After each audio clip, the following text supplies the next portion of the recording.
call. You ready, Becky?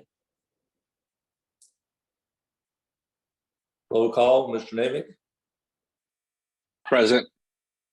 Dr. White, Francis White, present. Ms. Pearson, Present. Ms. Thompson, Present. Bob Clemens present. We have a quorum. Call the meeting to order. I've got popping up here. Becky, do we have any public comments? Anybody registered for public comment? No, sir, we didn't receive any. I think we have probably a few changes on our timing on the agenda, but I have a note here that one of our early items isn't going to be ready until 10 a.m. number 5A. So I'll have to keep Becky will have to help me keep up with that, keep up with the time. Third item on the agenda, review and approval of minutes. Becky has asked to put all these together so we could review them and approve them as one batch. Any objection to that? Anyone had time to look at the minutes and make a motion that we approve the minutes? I motion to approve the movement I move that minutes for the meeting held on April 13th, April 14th, and May 16th be approved as written. Francis White, I second that motion. Motion second to approve the, did you make the motion to approve all three sets of minutes? Yes, she did. She did. Okay. Ms. Nemick, your vote, please. I vote yes. Dr. White, Francis White, yes. Ms. Pearson, Here's Pearson, yes. Ms. Thompson, Rose Thompson, yes. Bob Clemens, yes. The three sets of motions, special board meeting, regular board meeting, and the call board meeting are approved as presented.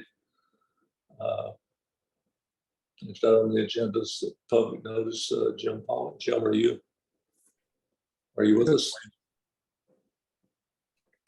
Yes, good morning.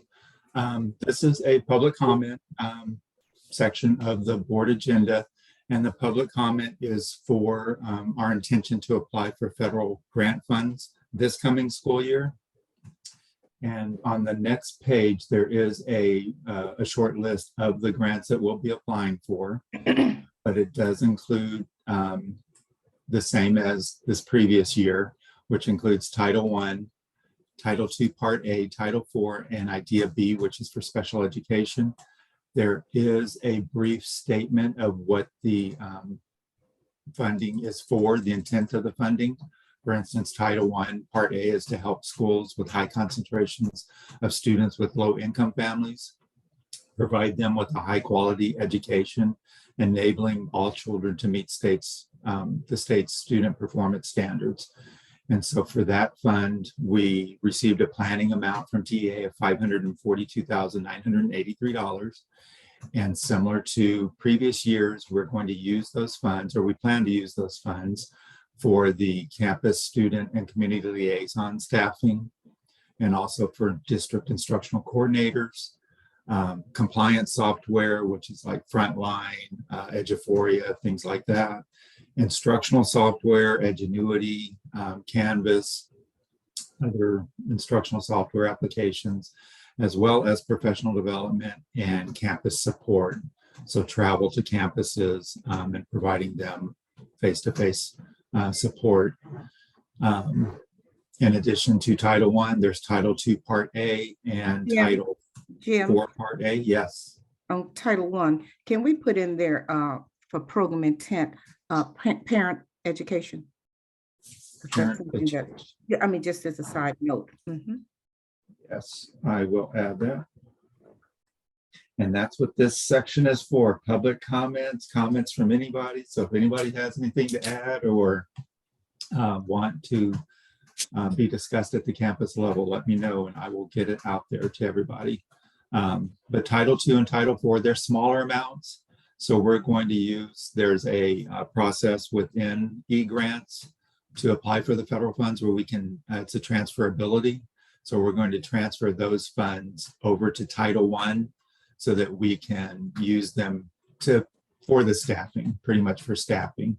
And that's for the district instructional coordinators. And then in addition to Title II and Title IV, we have the IDEA B grant, which is for special education students. And for those funds, similar to this year, we are staffing the special education associate teachers to support the special education teacher. And then also we contract with the company eTherapy to provide our students with counseling and speech therapy. So that is what these funds are utilized for, as well as compliance software. Frontline has an IEP application that ensures that all the documentation required for special education students is entered, it's auditable, and it's accurate. So that's what the funds are being used for or plan to be used for at this time. We have a public comment period, and we're going to open that up until, or leave it open until June 23rd, I believe. It's one page up, Becky. And also my contact information. And this information is also on the website along with the table. And so anybody can contact me by email or telephone for comments. But that's our intention to apply again for federal funding this coming school year. So if anybody has Any any other questions or comments?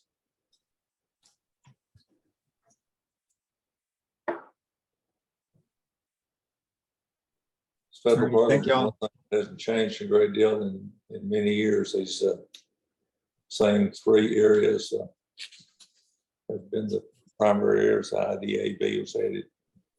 Well, that's probably been 30 years ago, but this has been, you keep hearing that federal funds are going to go away, and one party or the other wants to eliminate federal funds for education. These have pretty well been in place since 1966.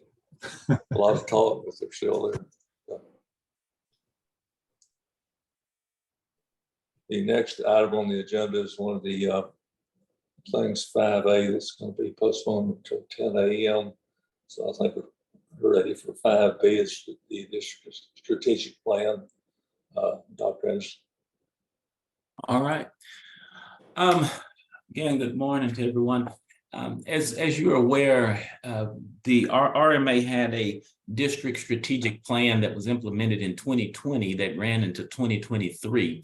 And there were initiatives that we worked on. And while COVID did delay some of our progress and some of our initiatives, we wanted to bring to the board a final update of where we are with the 2020-2023 strategic plan. As you all are aware and contributed to the new one that will start this coming school year, the 23-26 plan. So we want to give a final update of where we landed on the 2020 to 2023 strategic plan at this time. And so we're going to go in the order of academic performance as what, could you go back up, Becky? Thank you. Academic performance, and then we'll talk about enrollment, student culture, and support system. So at this time, I would ask Dr. Givens to begin with the academic performance, and then we'll move accordingly. Can everyone hear me? Yes. Yes. Okay. All right. For academic performance, the goal was by 2023, 4 RMA campuses will be rated B, and no campuses would be lower than a C.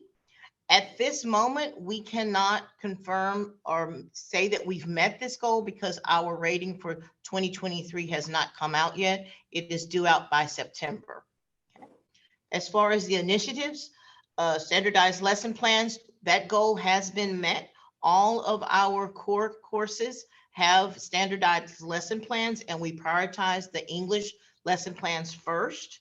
And then for focused district instructional priorities, to adjust cadence of professional development to focus on essential skills. We definitely did that. And through our PLCs, our professional learning communities, both district-wide and campus-wide, and looking at our data and using data-driven instruction, I'm really happy to say that for the spring of 2023 produced the highest STAR scores that the district has seen since 2015. And then for its instructional leadership, we have met that goal with our partnership with Texas Tech.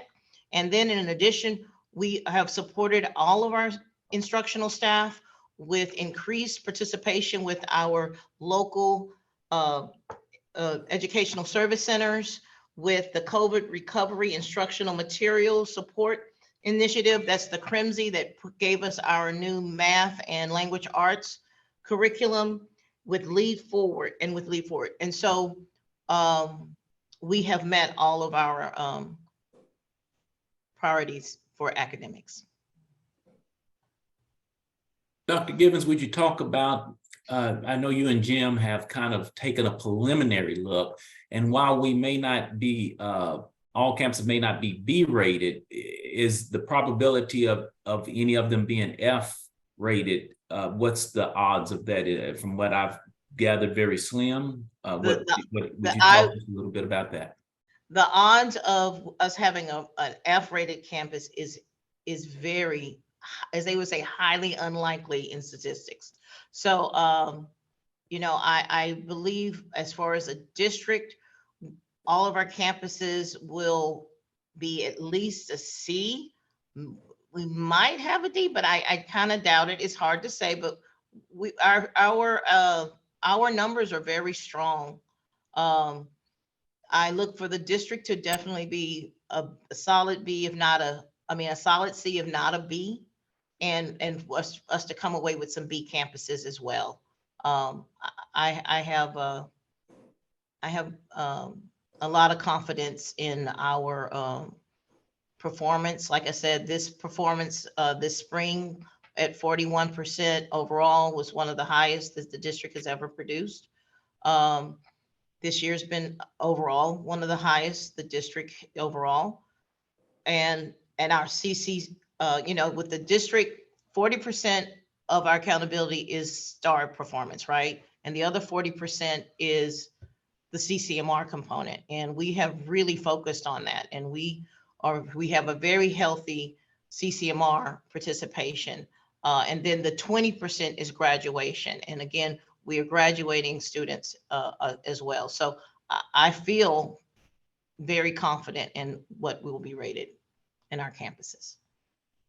Thank you. And again, like I say, I think much progress has been made towards that goal. And so we continue to strive academically to get to that level.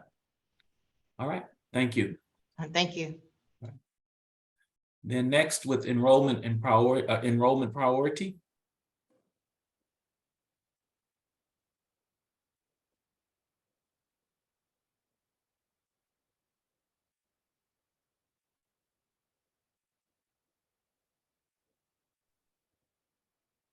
Carrie, can you hear us okay? I can. Good morning. Can you hear me? Yes, ma'am. Okay, I apologize. Okay, let me get to that page. Apologize.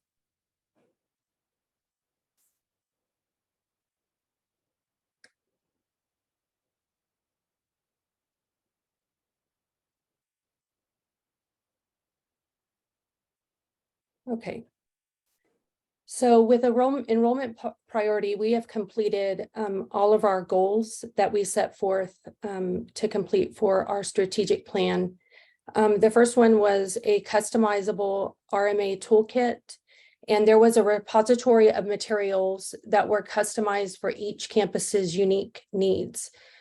We had created a set of different pieces with the mascots, and also each RMA logo has the color that represents the campus itself.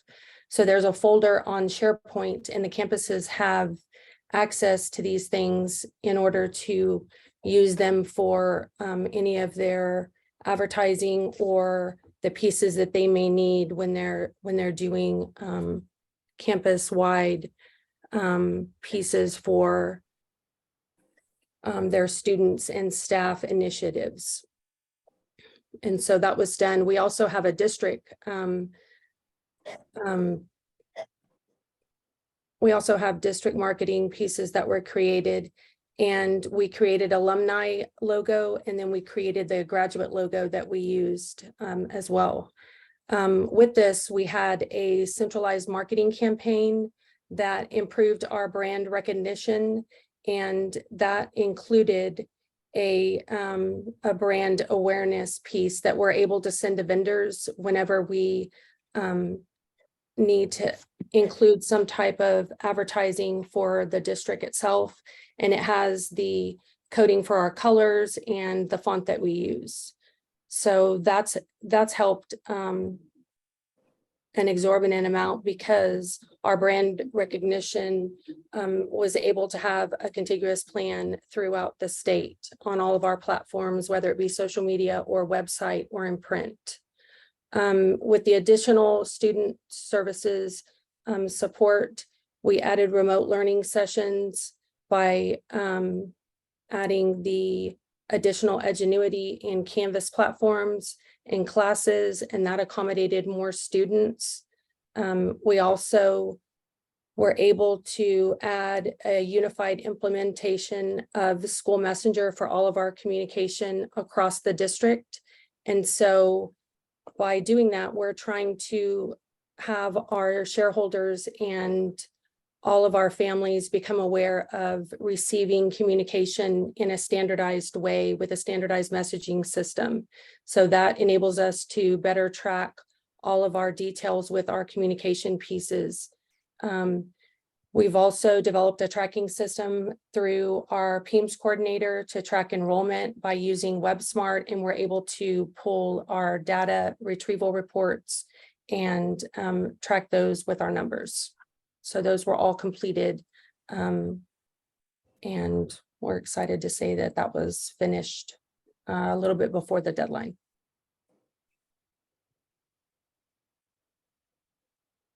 Now, again, the goal, which was to increase enrollment to 2,500 students, we did not achieve the overall goal, even with these initiatives, which is a bit disheartening. However,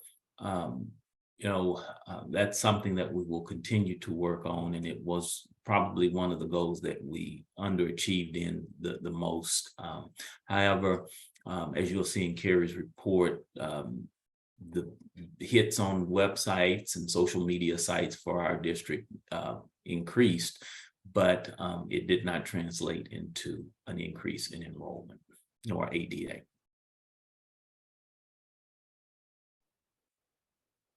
All right. Any questions about initiative 2 or 1? Okay. Then the next one would be student culture priority, and that RMA by 2023, RMA will improve the student experience and ensure the student is our primary customer. At this time, I would ask Christina to share where we landed in this particular initiative. Morning. For our student culture priority, our goal was that by 2023, RMA will improve the student experience and ensure the student is our primary customer. We did expand on this a little bit to include staff as well. As a result, we were tasked with examining, enhancing, and implementing various programs aimed at creating a positive, welcoming, and successful environment for our staff, students, and parents. To achieve these goals, we have employed a district CTE coordinator who focused on developing a robust CTE pathways for our students. We established partnerships with universities and regional education service centers to ensure access to high quality leadership training opportunities for our staff, initiated a comprehensive Proud RMA campaign, and piloted a mentor program to support the professional growth and satisfaction of our personnel. We actively sought out community partners who champion cultural diversity and inclusivity, aligning our efforts with theirs to create an inclusive environment. Standardized approaches to involve families, and the broader community in our educational initiatives, fostering stronger bonds and collaborative relationships, establishing a student ambassador program, allowing students to express their opinions and perspectives, thus amplifying their influence within the school community. Over these past 3 years, we have dedicated an immense effort and unwavering commitment to achieving these goals outlined in the strategic plan. Through our tireless work and collaboration, we have made significant progress towards creating a culture of high achievement, nurturing leadership, supporting staff development, promoting diversity and cultural competency, engaging families in the community, and empowering student voices. The only thing we were not able to complete for this priority was our PBIS support system.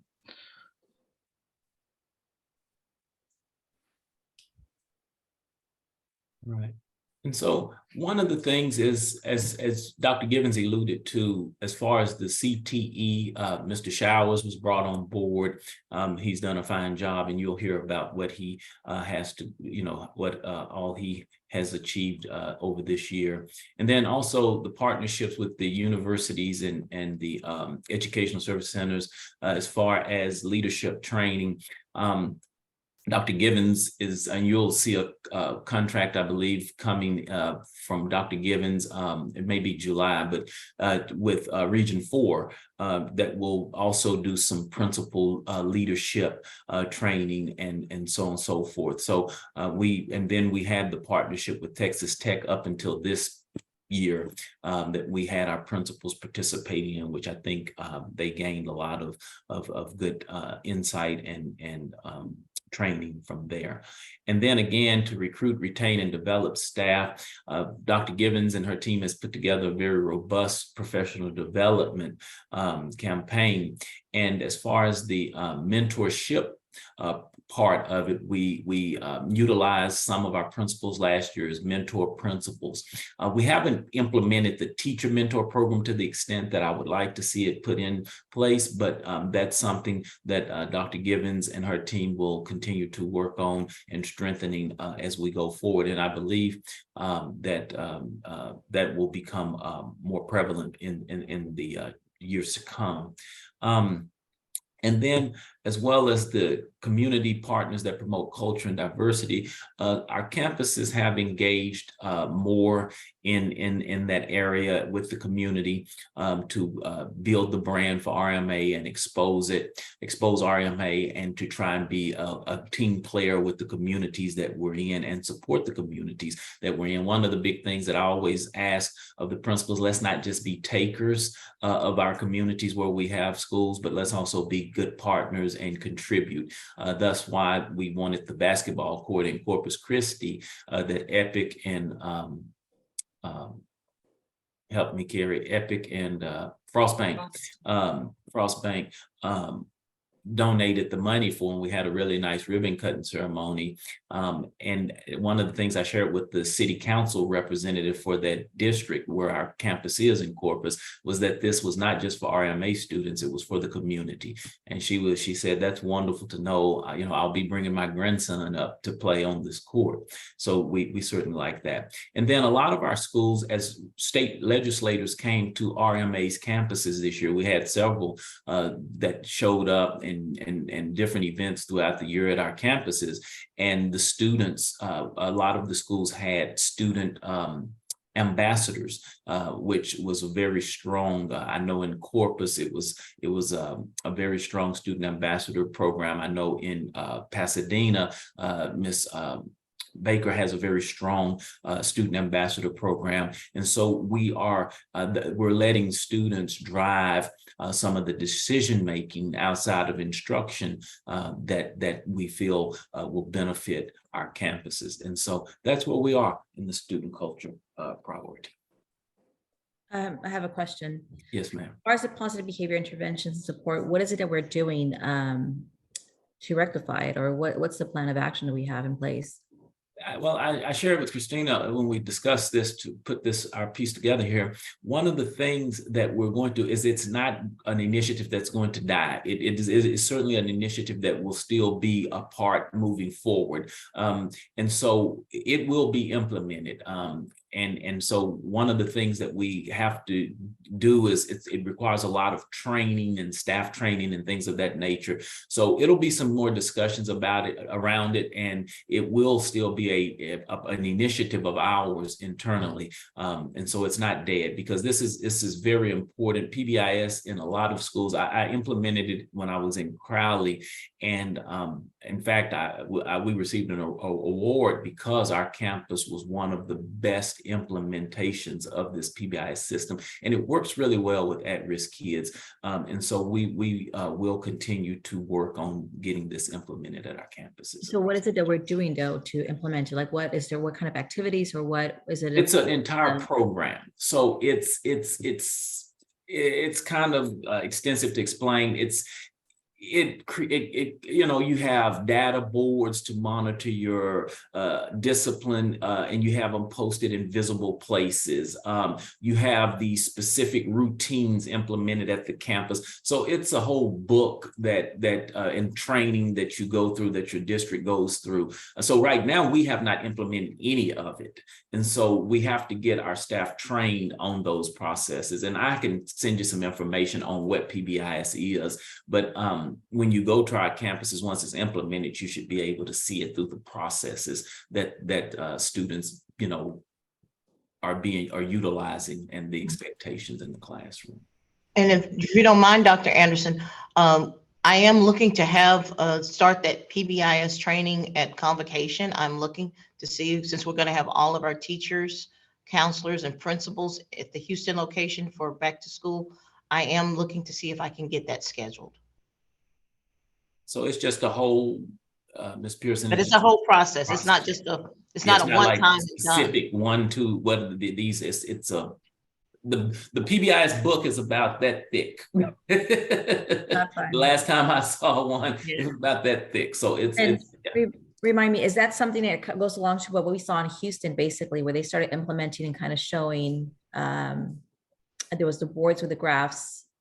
I remember they had a different. That's data. That was more instructional data. No, this is discipline data, referral data. Like when I was in Crowley, I had a board made, and it talked about attendance. On that board, the students could see attendance by grade level, discipline by grade level, things of that nature, passing rates by grade level. So it's kind of making students aware and creating these expectations, these procedures, and then having the results of these things posted around the school to show the students the progress. Thank you. Any other questions? All right. I hope I answered your question, Ms. Pearson. All right. And then last but not least, Tammy, and with support systems and the support system priority. Good afternoon. I'm actually going to be speaking on the support system priority. The goal for the support system priority is RMA will create, inventory, and clean up all processes and procedures by 2023. Under the support system priority, we had 3 focuses: a change management document and timeline, central document repository, and a principal cabinet. One of the big focuses for this is open communication and transparency for all staff at RMA, and that was a big focus and the reason why we built these items into the priority. For the change management document and timeline, there has been a process put in place for this. We've got a format on how we should implement new policies and procedures, and a timeline for that. That's also available in our HR SharePoint. Central document repository, the RMA utilizes SharePoint to host everything from HR documents to finance, CNI, and academics. So the SharePoint through Microsoft is what we utilize for our central document repository. And then the principal's cabinet was to gain feedback regarding any changes that are coming up, any manuals that we may need to create. And we just wanted to get that feedback so that way the district had the buy-in at the campus level. According to the principals, they feel that communication and transparency has become very open with the district. This is also due to Dr. Gibbons and her team being available to the campuses. They visit the campuses more regularly. And also Dr. Anderson hosts a monthly or quarterly principal roundtable. So the principals hear what's coming down, or they can voice their concerns or ideas. And so they definitely feel like they're being heard in the campus level, whether it's teachers, instructional staff, and the support team. So for this, each of the support system priority goals was met to help enhance and implement of new policies and update current procedures and policies. These goals were important to the district to ensure buy-in from all levels of staff and that there is open communication between all parties. It is important to the district that all voices are heard and that there is an understanding as to why a policy or procedure is being updated and added. And so due to the 3 focuses, we do believe that we are moving in the right direction, and the goals were met by this year. Any questions? Now, again, I would say to the board, doesn't mean that all of our processes are smooth and seamless. There's still work to be done. And so, but these things that the board and the district agreed to were implemented. And, you know, they may not have achieved the full result of the goal, but they were put in place. And yes, with anything, it takes time, and there will be things to work out. Mm-hmm. And again, one of the biggest focuses was having that open communication and transparency. And that is something, again, with Dr. Gibbons and Dr. Anderson, I think the district is accomplishing. So. Right. And if there's nothing else, that concludes the update for the 2020-2023 strategic plan.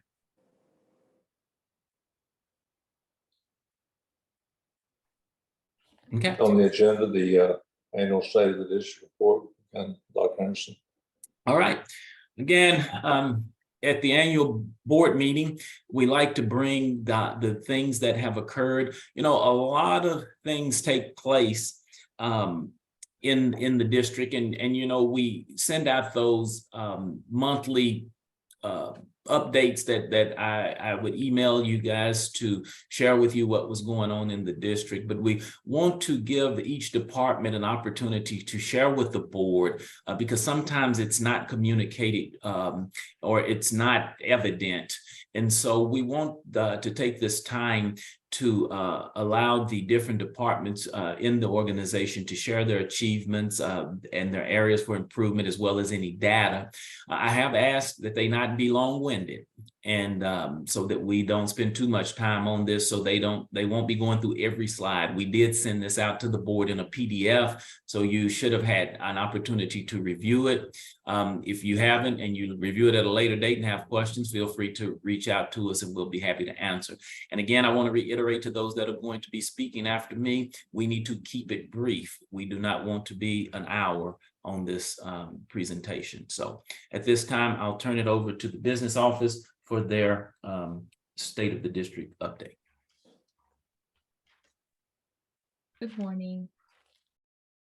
On page 36 of Board Book, I'd like everyone to see that RMA has achieved a superior rating for our Charter First score for the past 7 years. Although the Charter First scoring system has changed indicators since its original inception, RMA has still managed to stay on top of the scoring system each year. Also in 2023, we didn't see the enrollment and ADA numbers that we had hoped or budgeted for. However, we made adjustments throughout the year to our expenditures to keep them in line with the revenue that was coming in. As you can see from the chart on the same page, we've done an excellent job at keeping our expenses under our revenues throughout the year so far. Salaries will continue to be expensed in June and July, even after our FSP accrual. However, we have remained under our approved budgetary expenses for every functional area except instructional leadership, and food items for our child nutrition program. And on the next page, you can see that RMA has a very large fund balance of nearly $14 million.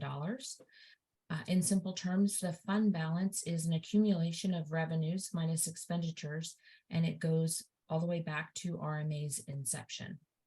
There are different schools of thought regarding the definition of a healthy fund balance. However, for the purposes of Texas schools, it's supposed to be around 75 days of current operating expenditures. And RMA has 4 times that amount in our fund balance. For RMA, 75 days of operating expenses would be around $2.9 million. And following that, you can see that in 22-23, 85% of our operating revenues are derived from the state through the Foundation School Program allotment. This is otherwise known as our ADA funding. This year, federal grants made up 15% of revenues, primarily due to the ESSER funds that we've received. And ESSER is the Elementary and Secondary School Emergency Fund Relief. And this money was set aside during the pandemic by the federal government for schools. And on the next pie chart, our 22-23 operating expenditures are reflected in this pie chart. As you would expect to see, most of our expenses are being used in the area of instruction. And following that is facility expenditures and then campus leadership. And finally, we are transitioning our district software platform to WebSmart, from WebSmart to Ascender right now. This software is used for our financial statements and payroll processing, but it's also for federal reporting, accountability, instructional calendars, master schedules, and student data, including special populations. Most of this data is included in our PIMS data submissions. The project has been extensive. However, it will save the district $30,000 a year once we are transitioned to that software program. And the platform will be up and running at the start of our fiscal year on July the 1st. Carl will also talk about later that we are pursuing properties for Fort Worth and Amarillo. We've discussed it at several of the board meetings. And once this is complete, the district will own 7 of our 9 campuses. And that will have a large impact on our balance sheet with the addition of those assets. That it, Tammy?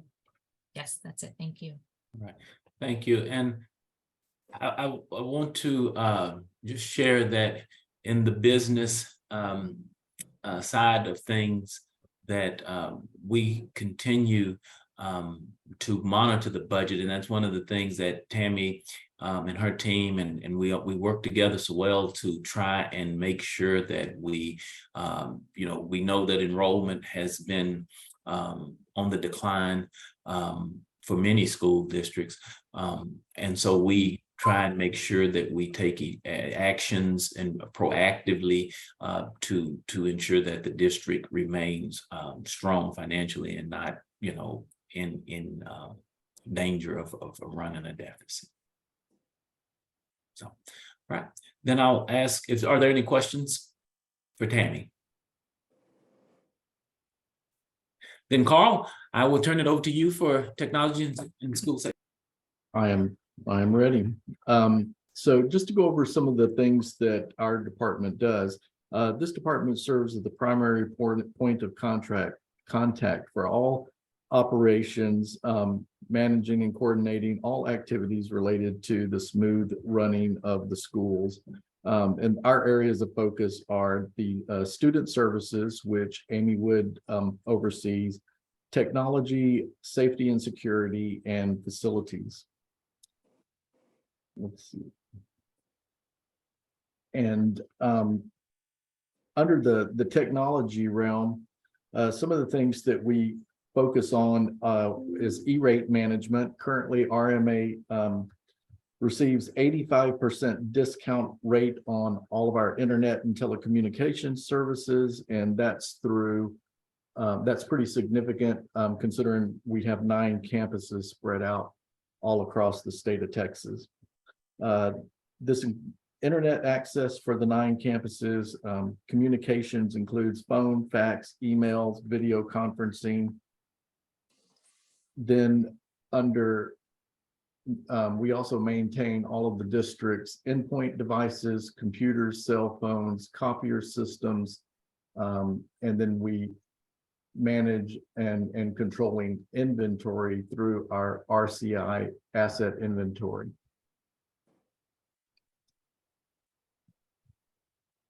And some of the accomplishments we had this year are some of the improvements that the technology department made this year were new computers. We added 330 new student laptops that were much needed, 27 teacher laptops. Our Midland relocation, the IT department will be relocating all of the cabling and network setup from our existing location to that location over the course of this summer. We've added some lobby monitors that will be going in over the course of the summer. This will be to just a different way of communicating and adding communications to our campuses. RMA cellular service, we migrated to the AT&T FirstNet as part of our safety upgrades this year. The first responder service, it gives RMA cell phones at the campuses and also all of our central office staff first priority when dialing 911 service. Will get bumped to the top of the queue, and also this is at a lower cost for RMA. With Amy's group, we added Premier Wireless 25 homeless student cell phones for our students who are in that situation, and Amy is managing that. And then Office 365 geofencing, we enhanced security for our Office 365 services. What that does is it isolates RMA from, I guess, access outside of the United States. So any IP addresses outside of the United States would not have access to the RMA system. So it's just an added bit of safety and security there. And then as Tammy mentioned, we are migrating from RMA, the WebSmart system to the Ascender system.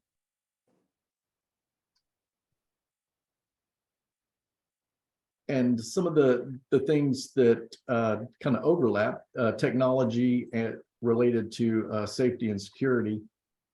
We added a Raptor upgrade.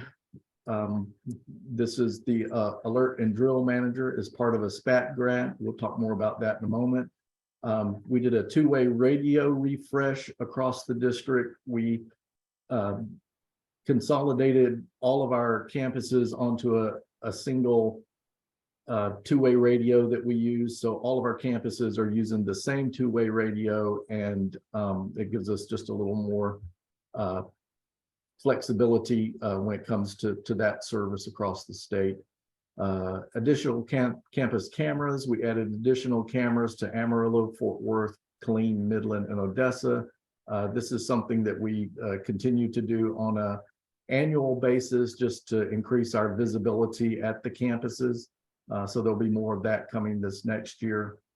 And then we also replaced or upgraded our camera servers at the Lubbock and Fort Worth campuses.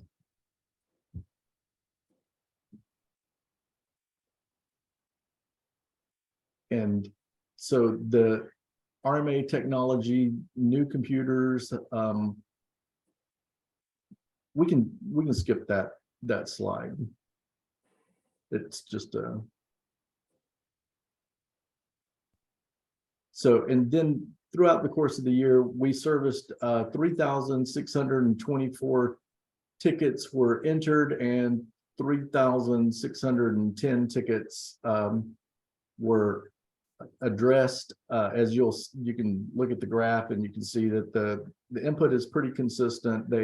kind of ramp up in the beginning of the year, and then also around the January, December, January timeframe. A lot of the work is actually done over the holidays, so you'll see the completed items actually spike over the holidays. We'll go ahead and go to the next slide. So on this slide, we actually have to report our campus on criminal incidents.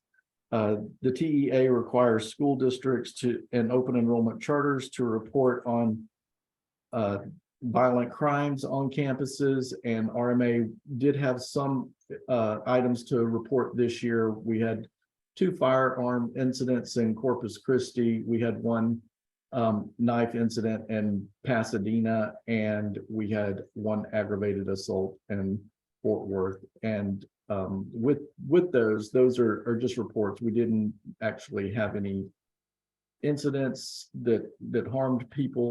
Those were just items that came up, and they were resolved peacefully. Next slide.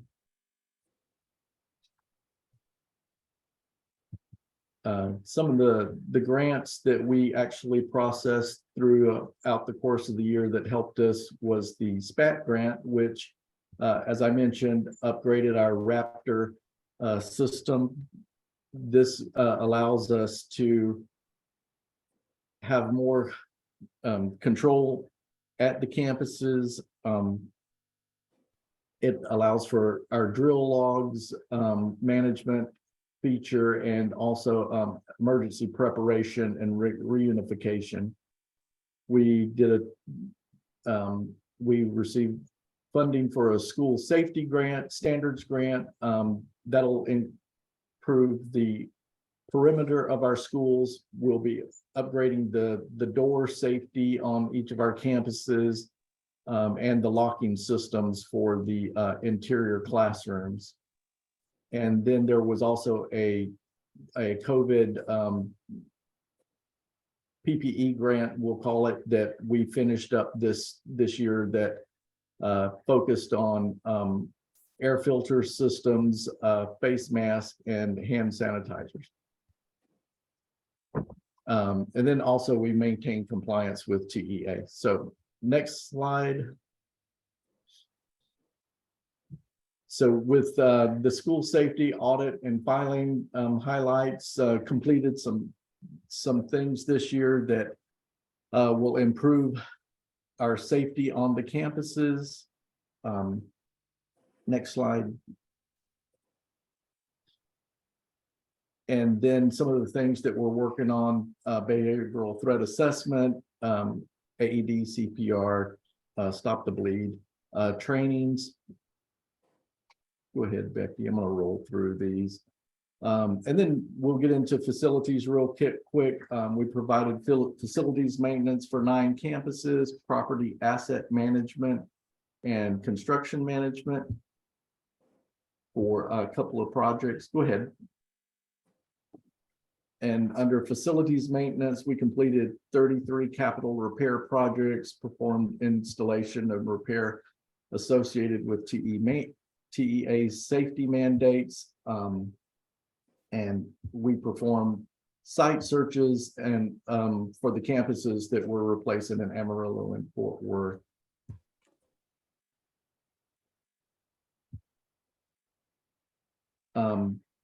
And then these are just some of the highlights of the items that we did under asset management. Go ahead to the next slide. Construction management. These were some of the highlights that we did under construction management. Go ahead. And then I included some graphs just so you can see what areas we worked on, where we spent our money, which campuses, and in what areas. So and then I listed some of the 30 something capital projects that we worked on during the year. And you can just scroll through those, Becky, and you guys can look at those at your leisure. Very busy year for us this year. If you have any questions or concerns, I'm here. Carl, I have one question. Yes, And ma'am. that's just a satellite off of President Hoover, who said a chicken in every pot. Some of you are too young to know about that term. But when we talk about home computers for every student, I want us to keep our pulse on that to know how we're going to do accountability and control. Because in case there is another public emergency and things of that nature, I just want us to be prepared. And that's to make sure that there will be a computer, and I don't know how we're going to do this, for every student, and accountability, and make sure they have access to the internet. I think we're actually in a very good spot for that. And we'll continue to work on that for you, Ms. Thompson. Thank you, Colin. Thank you for your report. Thank you.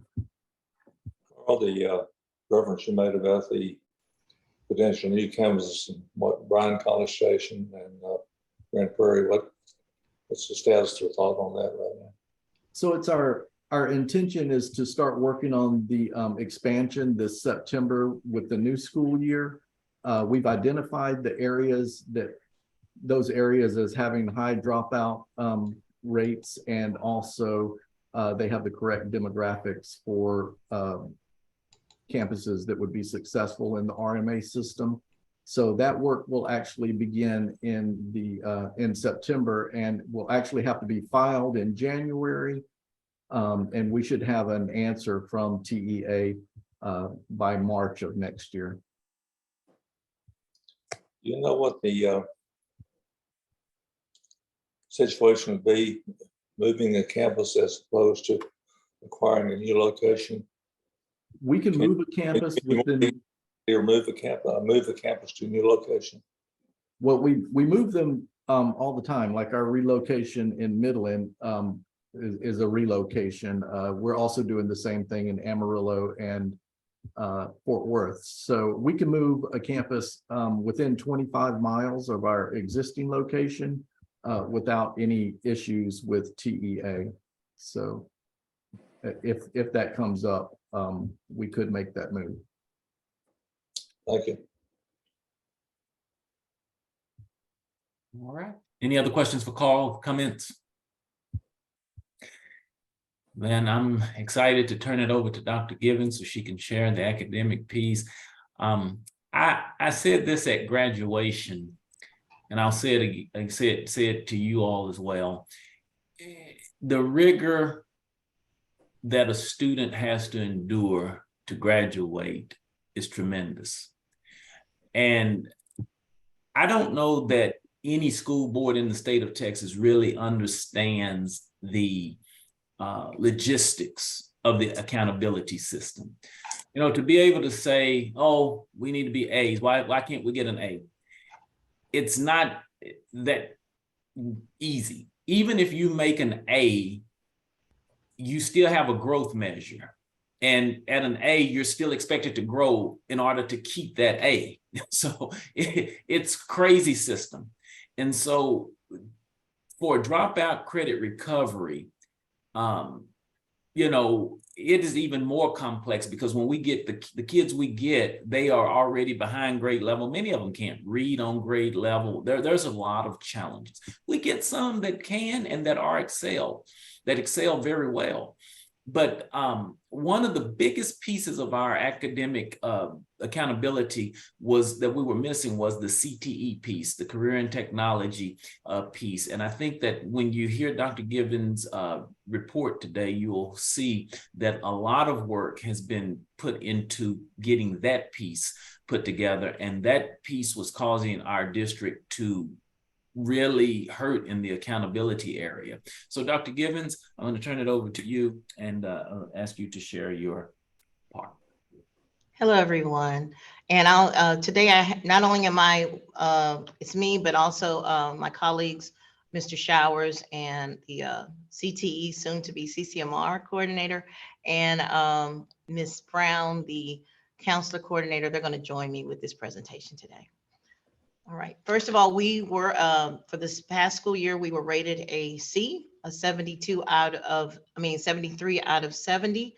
Out of 100. Oh my Lord, I can't read. 73 out of 100, which was actually was an increase from the year before where we were a 72. This is a big achievement this year. We graduated 472 students this year. Last year, we graduated 350. So we had a huge increase in our number of graduates for the 22-23 school year.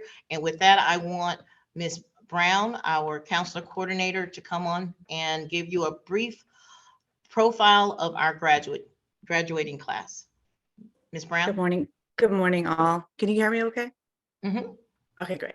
Yeah, I wanted to mention the 472 that Dr. Givens talked about. And actually in 2021, we had 303 grads. So we've just been going up and up. So really proud of that. We had 40 grads in Amarillo, 98 in Corpus. Fort Worth had 30. Houston had 51. Killeen had 84. Lubbock had 36. Midland had 40 and Odessa had 64 and Pasadena 23. So we have really graduated a lot of kids. I got to be with Dr. Anderson in Amarillo. It was an amazing experience to watch them graduate. And then could you tell us how many graduated with a CCMR? Yes, of course. For this year, we had Texas College Bridge is what we used for CCMR, and out of our graduates, almost 300, 298 had both the math and the English finish for Texas College Bridge, and the CCMR points that we got for that will help our accountability rating. Yes, it will. Okay, thank you so much, Ms. Brown. Thank you. Are there any questions real quick? All right. As far as course completion, you can't graduate if you don't complete courses. In the 2021 school year, 27% of students completed their courses. Last year in the 22 school year, 55%, which was a 28% from the year before. And then this year we increased by 10% at 65% of our students completed their courses each term. And let's go on to the STAR performance. This is an all-time high. The spring 2023 pass rate is the highest RMA has seen for a single test administration since RMA consolidated in 2014. The following percentages are the overall spring STAR EOC passing rates for the past 8 administrations, excluding the COVID year.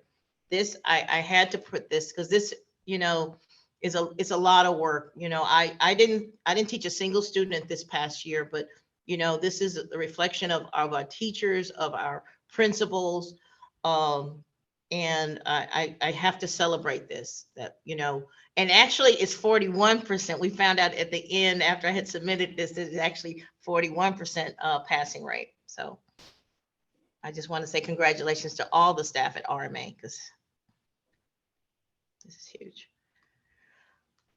Algebra, this is each of our scores. If you look at the top one, the green, that is the spring of 23. You see 30% of our students were at approaches. As you can see from the previous years, our next highest was the fall of 21 at 22%, but 30% of all of our students who took the Algebra 1 test passed.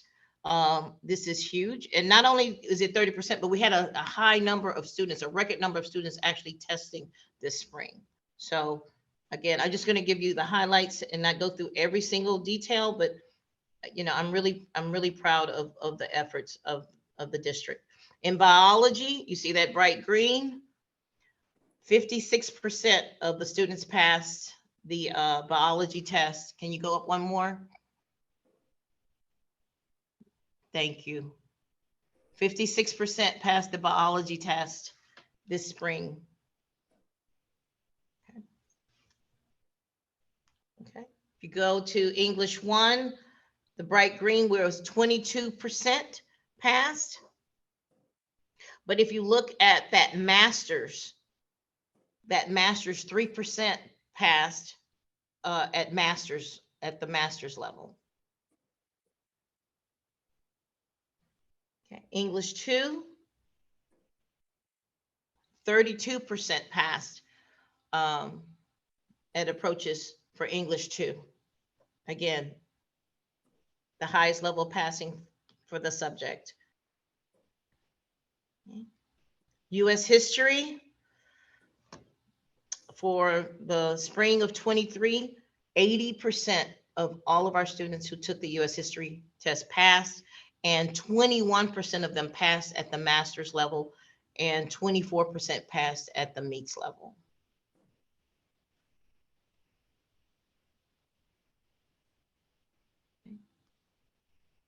These are some overall data. Number of students tested, 14% increase in the number of students. We had over 4,000 tests administered this past school year. And this, I want to say, is a combination of both the spring and the fall test. Percentage of students at approaches, it increased 5% overall from last year to this year. And then domain 1 score went up one point.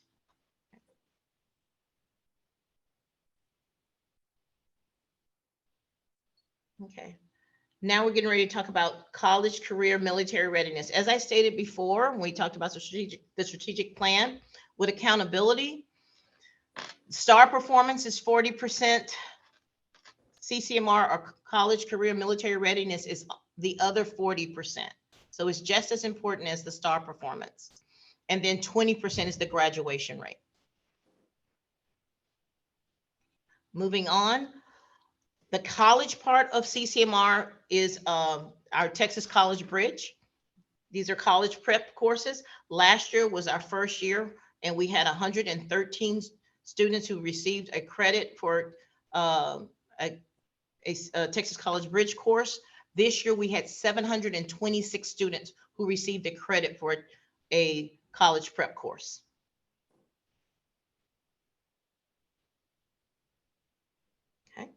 Here are all of our memorandums of understanding. All of our schools are paired with a local college, and then we have those that are paired with the state. And then, as Dr. Anderson was stating, we just signed an agreement with Region 4 that will be providing us with the Texas Instructional Leadership support.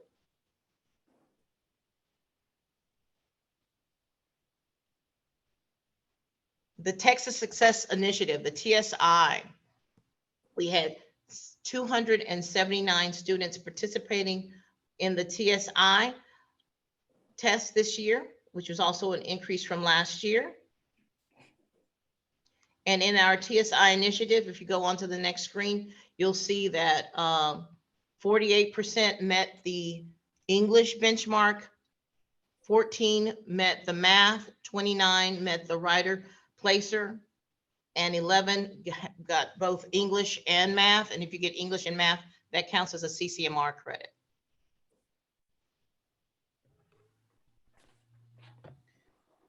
And then we have our part of our CTE component, industry-based certifications.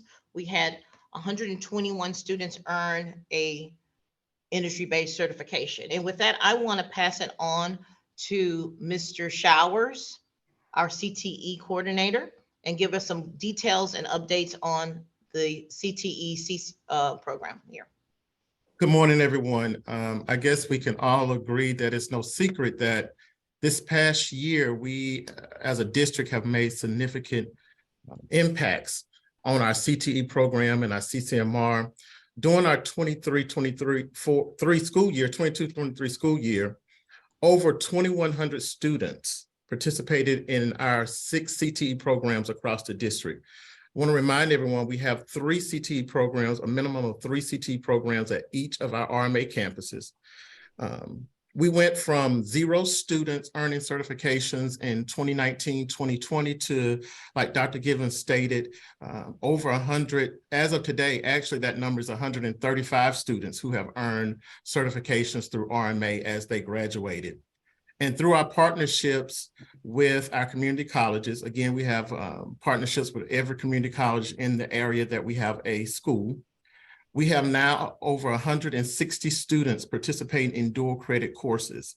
And it's because of our TSI initiatives that we increased over 14% this year, that students are now able to take even more college courses while being in high school at RMA. So again, we have made significant improvement with our CTE. We look forward to continuing to use the partnerships that we have with our community colleges. Students continue to get EKG and phlebotomy. We have expanded that at our campuses.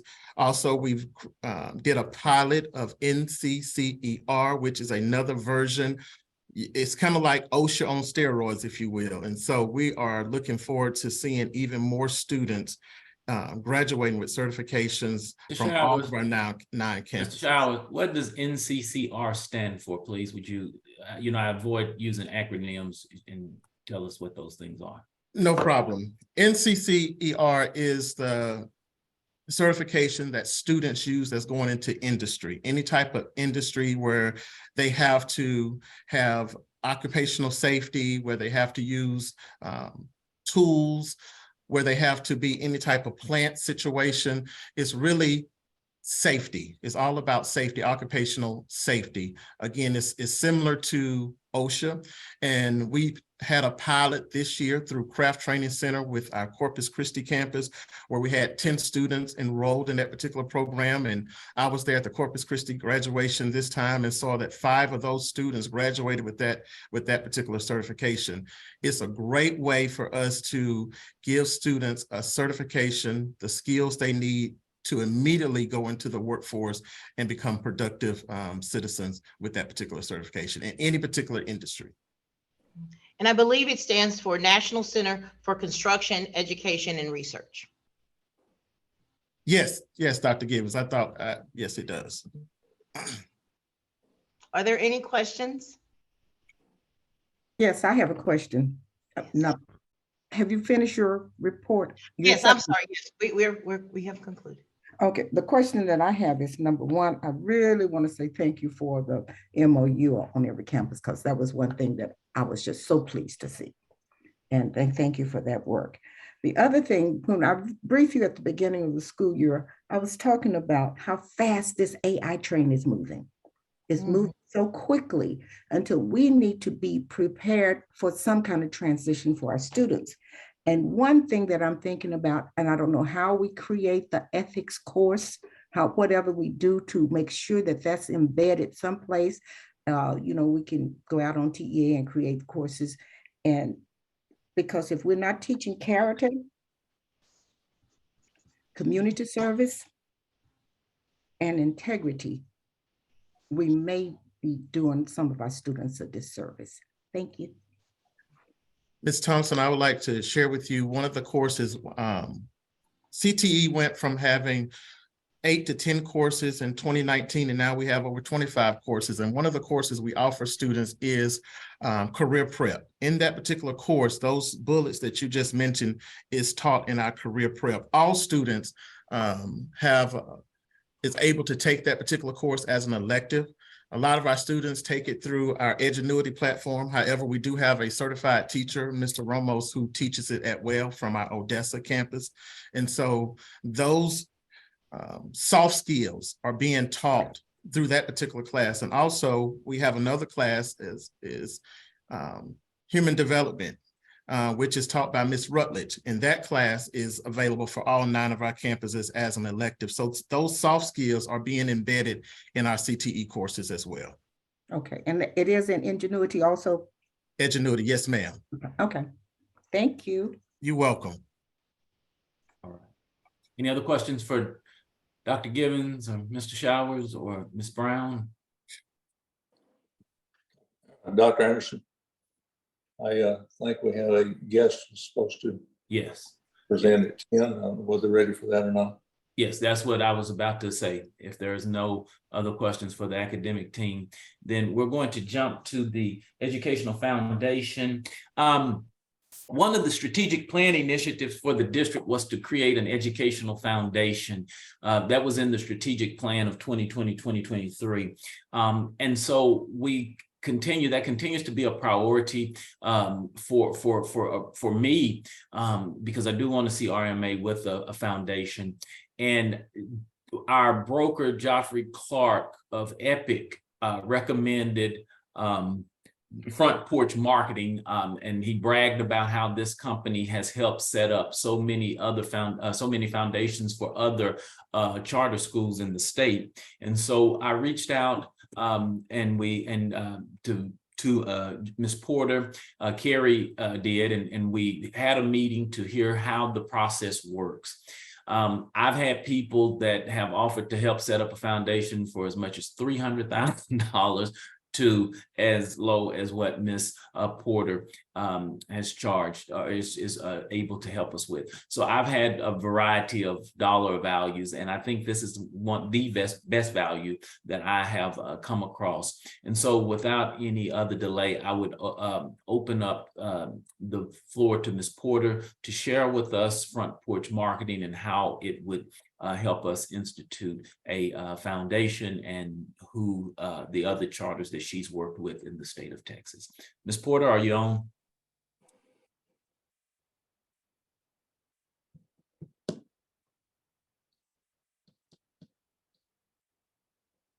Is Ms. Porter with us?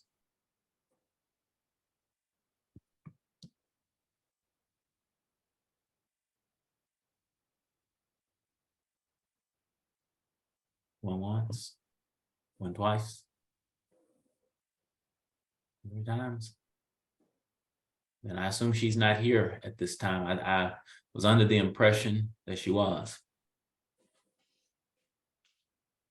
Okay, then special populations. We'll carry on with the district, state of the district address, special populations. Good morning. This is Heidi Lambert, Director of Special Populations. This school year has been one of growth for the Special Populations Department with the support of the board and executive leadership team. Teachers and students with disabilities and emergent bilingual, along with counselors, have participated in about 100 hours of professional development opportunities. You can go to the next slide, please.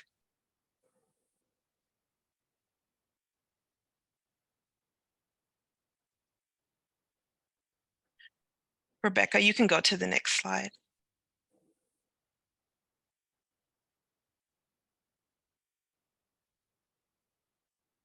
Thank you. So they've participated over 100 hours of professional development opportunities in the area of inclusive practices, transition, and graduation. And we've partnered with our ESC Region 20, and we're super intentional in topics presented to maximize the student outcomes. Next slide, please. As a result, we've had a significant increase in the number of students with disabilities who've graduated. The trajectory on this slide predicts an increase for this upcoming year as well. Next slide, please. Our emergent bilingual students also fared well this school year, presenting with a smaller but significant increase in the number of graduates this school year.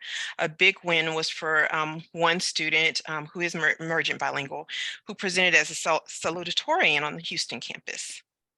And next slide, please. A huge part of our responsibility to students with disabilities is to appropriately prepare them for life after high school, which is post-secondary planning. This slide reflects the number of CTE certificates earned by both students with disabilities and those who are emergent bilingual. And as you can see, our students actively participate in Texas College Bridge as well.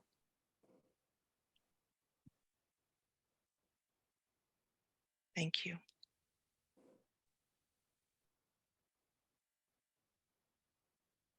All right, then we'll move on with enrollment and attendance at this time. And for enrollment and attendance, as Dr. Anderson previously mentioned, most schools, including RMA, is struggling with regaining enrollment and attendance rates after the COVID-19 pandemic. With that said, RMA has maintained its enrollment from the previous year. And for an average for this year, it was 1,559 students. Of those, we had a slight increase of attendance, which is 75.6%. So we are increasing attendance, although we're still struggling with getting students enrolled. To the right at the top, it's looking at the average enrollment compared to retention. The retention does consider the graduating students. So I did take that count out of the rate. But for this year, 2,484 students that enrolled throughout the school year, we were able to maintain or retain 1,723 of those students, which is 59.7%, which is slightly less than the previous year.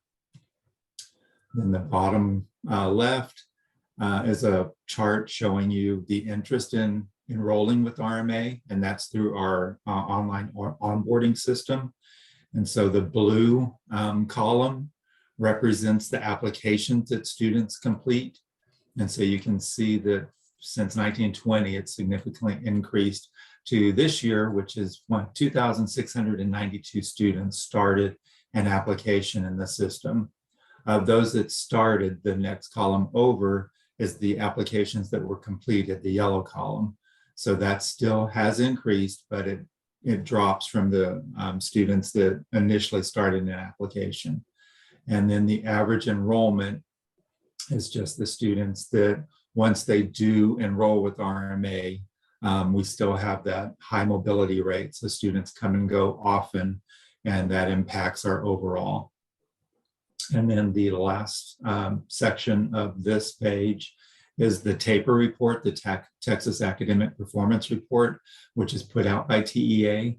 And it's a year lag, so it's not current for this school year, but it does show that our attendance rate since the pandemic has dropped. We're at 68.3% as of last year, according to TEA's documentation. The students that are chronically absent did increase quite a bit from the previous year to 78%. And then the dropout rate, we continue to struggle with students that drop out, and that jumped to 30.8% this school year. Or, I'm sorry, the previous school year, because it's a year lag. Okay, next slide, Becky. And this represents our student data. And what I did was look at the end of year data for different areas of demographics. So the first one is just by grade level. And the piece that stands out on that is the significant increase in grade 12 students. And as a dropout recovery school, that's what TA wants to see. They would like to see higher numbers or higher student counts in 11th and 12th grade, and lower counts in 9th grade. So we are beginning to align with TA's expectation for a dropout recovery school, but it did jump quite a bit last year. Our grade 12 students from 303 to 404. And then to the top right is just the ethnicity. It remains stable from the previous year, just going by the different ethnic groups, which is African American, Hispanic, white, and then the other student population. Gender, it's worth noting that the male population from last year to this year did decrease by 10%. But to offset that, the female population of our students increased by 1%. But that is overall impacted by the reduction in enrollment. And then special populations, because we do have a reduced enrollment, special populations counts did decrease as well. And they decreased by an average of 25% when we're reviewing the LEP or emergent bilingual students and the special education students. And that is it for attendance and demographics, unless anybody has any questions.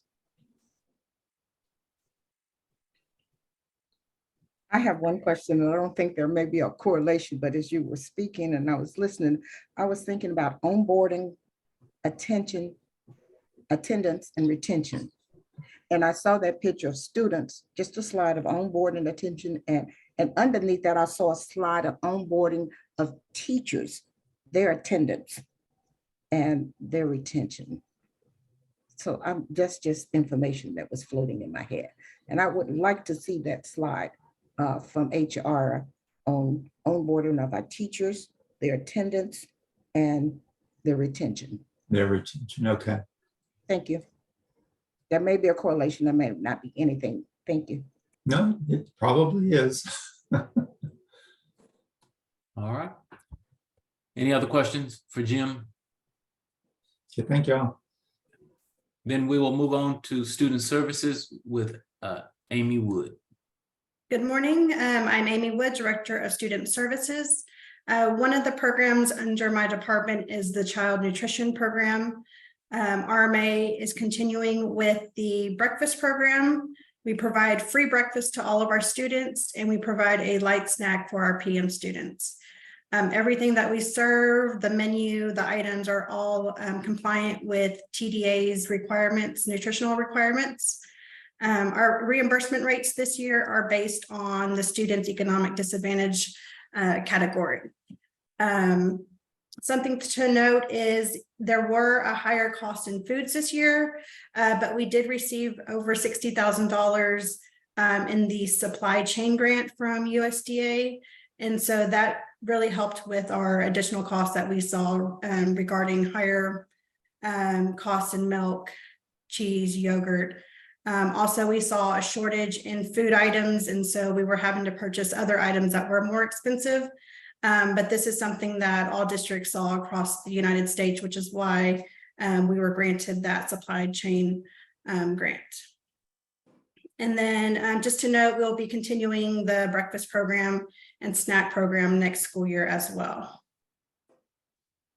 Next slide. So the first chart that you'll see is our average daily participation for breakfast. As you notice, the blue is this school year, this past school year, 22-23. We did see a higher participation rate at most of our campuses. And if it was lower, it was due to our enrollment decrease. The second chart is our breakfast reimbursements that we receive from the state. Again, this is based on students' actual economic disadvantage category. So if you notice last year in orange, it was much higher, and that's because there was a COVID waiver that allowed us to participate in the Seamless Summer Option Program, which allows for a higher reimbursement rate for all students at one price versus the different levels of reimbursement rate that we saw this school year. But I also put the previous year, 2021, so you can see the difference regarding the higher participation that we're seeing. Also this year, to note, RMA did go through an administrative review. Basically, this is the audit with USDA and TDA, Texas Department of Agriculture. They evaluate the different aspects of the child nutrition program. Are we counting and claiming correctly? Are we our resource management, our financials? They look at every piece of that. RMA, at the time when I put this together, we had 2 minor findings. It is 3 minor findings I'd like to point out. So the first one was the local school wellness policy. We just need to make sure that we're conducting a tri-annual assessment. We did host that after the review, and so we are now compliant with TDA. The second finding was we had a negative balance after our auditors looked at our books and had to make some adjustments. We cannot carry a negative balance from one school year to the other for child nutrition.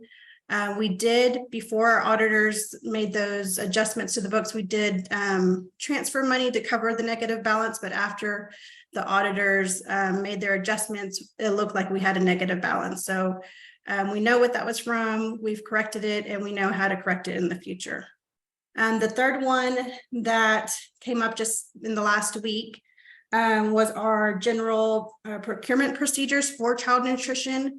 We do follow all the guidelines, but we just need to have a manual put in place. And so I'm working with Region 20 to get that established and submit that by the end of the month. A couple of the other departments that I oversee are McKinney-Vento and foster care. We did have about 30 McKinney-Vento students this year, which are our homeless students. It could be that they live in shelters or they are doubled up in another home. We provide different assistance for them, bus passes. We give them resources in the community, clothing, food assistance. We also partnered with T-Mobile and CPR3 this year to provide cell phones for our McKinney-Vento students. One thing that was noted prior to the school year was a lot of our students, homeless students, move around frequently and would lose contact with them. So one, this is a good way for us to keep in contact with our homeless students, as well as them to have access to Edgenuity any time of the day. Also, we did receive that school health and support grant, the 22-23 COVID-19 school health grant Carl mentioned earlier.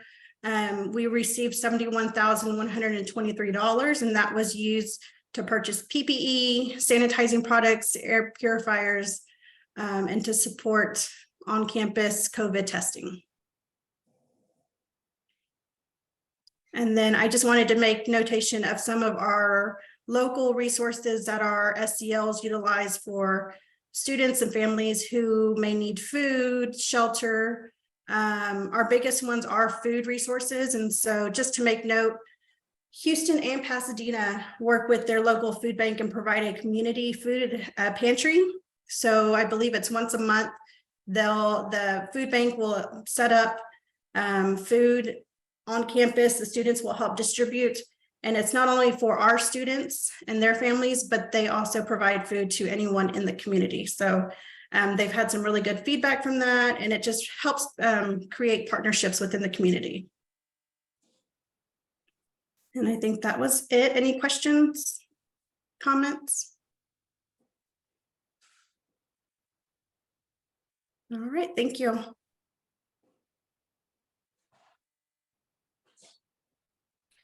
Hello again. For our retention in this year, we have a staff retention of about 2 years. This has been the same since the 2018-19 school year, but it is about half of what the Bureau of Labor reports as being an average time employees spend in places. If you want to go to the next slide, Becky. The turnover rate, it went up significantly last year, but we've been able to make some changes here and there with how we process things to improve that number.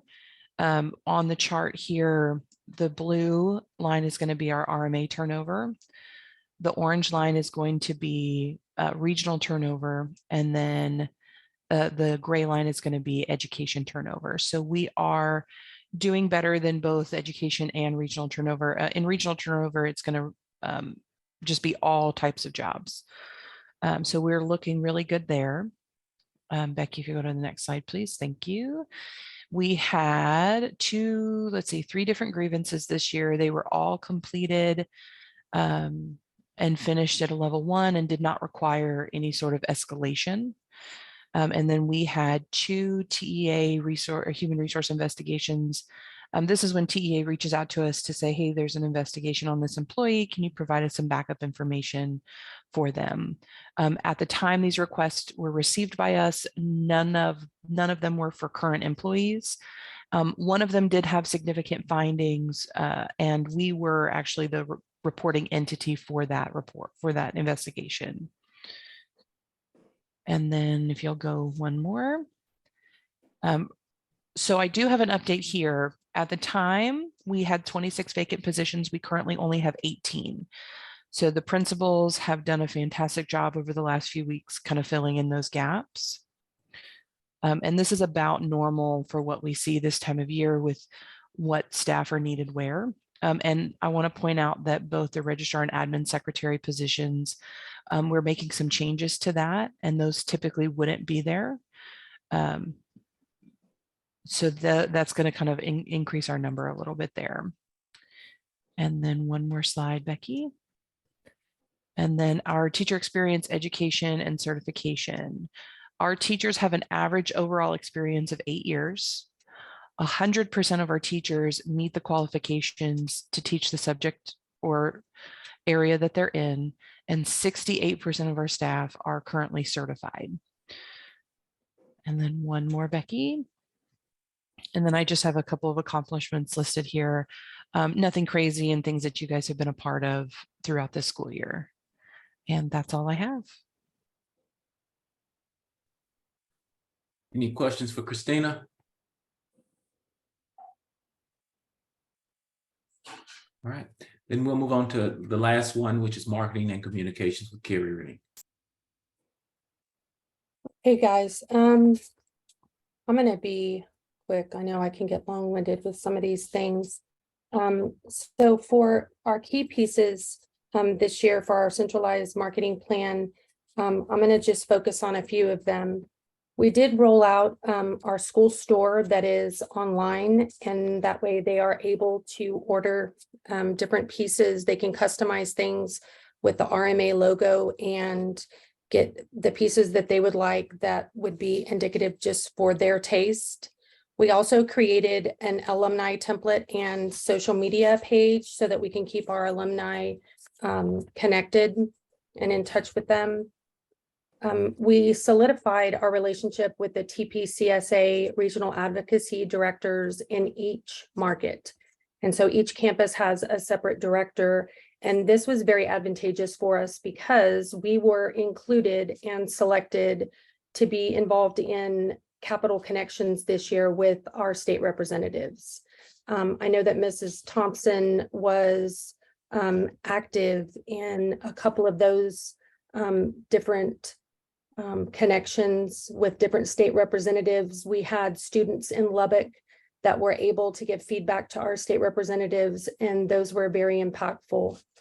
Another thing that this helped us with is our TPSA rep actually brought the State Board of Education member to Corpus, and he was so impressed that he agreed to be the speaker at their graduation and had nothing but wonderful things to say about Ms. Hannah and her campus. So it's been very advantageous with building that relationship. The last thing that they did was we were chosen to be featured on their website and their social media pages with choosing students. They chose students from Lubbock, Corpus Christi, and Midland, and asked the question, why RMA and how has it impacted your life? And so there's videos of those students that have been posted that we've shared through their online platforms. Next slide, Becky. So for our initiatives, one thing that we did this year is every student receives a t-shirt when they enroll. Sometimes they use the t-shirts for attendance and other things, but we want to make sure that they are receiving those shirts because we do feel that that is some of our best advertisement when our students wear our shirts. We are working on student and staff videos, and we are ensuring that we do have campus and community involvement so that we're able to give back. And a lot of times they will wear their shirts together so that we will be identified with the community involvement.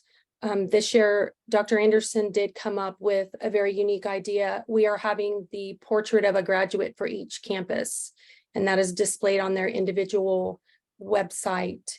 And each graduate, the principal at each campus selects a graduate and they tell their story of how RMA has affected their life. And so that's been very impactful as well. Next slide, Becky. The last piece are all of the things that we've done with our advertising. We've had billboards, commercials, we've used our website, use different online and social media outlets for different advertising pieces. And the last thing that I did want to feature, other than mentioning, we will have an app rolling out when we transfer over to Ascender that's going to be correlated with our Blackboard app. I did want to highlight and give a little brag on Mr. Showers with our CTE program. He has actually created a practicum in conjunction with Ms. Barber in Pasadena, and they are using Blackboard with this practicum, and they are working on website training. And so the students are working this week to upload the work that they've done throughout the spring semester. So I'm really excited to see the things that they've come up with. And so that's one way that we can use some of the things that they've done in the advertising for the district. So I'll make sure and share that with the board once that's completed. And that's it for me. Oh, sorry, just kidding. This is our social media accounts, and these are the numbers of our Facebook followers. We have increased 23% from last year. Our average post, our algorithms show from our insights are 1.3 thousand followers, and that's individual servers. So if someone actually views the post and then returns to it, it only counts them once. Our Twitter followers are up 18%. Our Instagram views and interactions are up 48.4%. The reason for that large increase is because it was tied at the beginning of the year to our Facebook account for the first time. So that's increased significantly. And for the year, we had 29,767 website page views from individual servers. And that, I think, is it for me. Carrie. Yes, ma'am. I have a recommendation for you offline. So give me a call, please, or I'll call you. Okay, I sure will.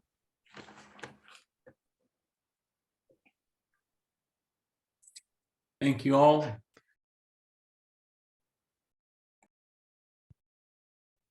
That concludes the annual State of the District.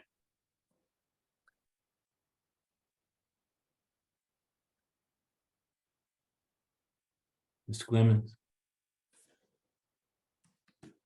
Are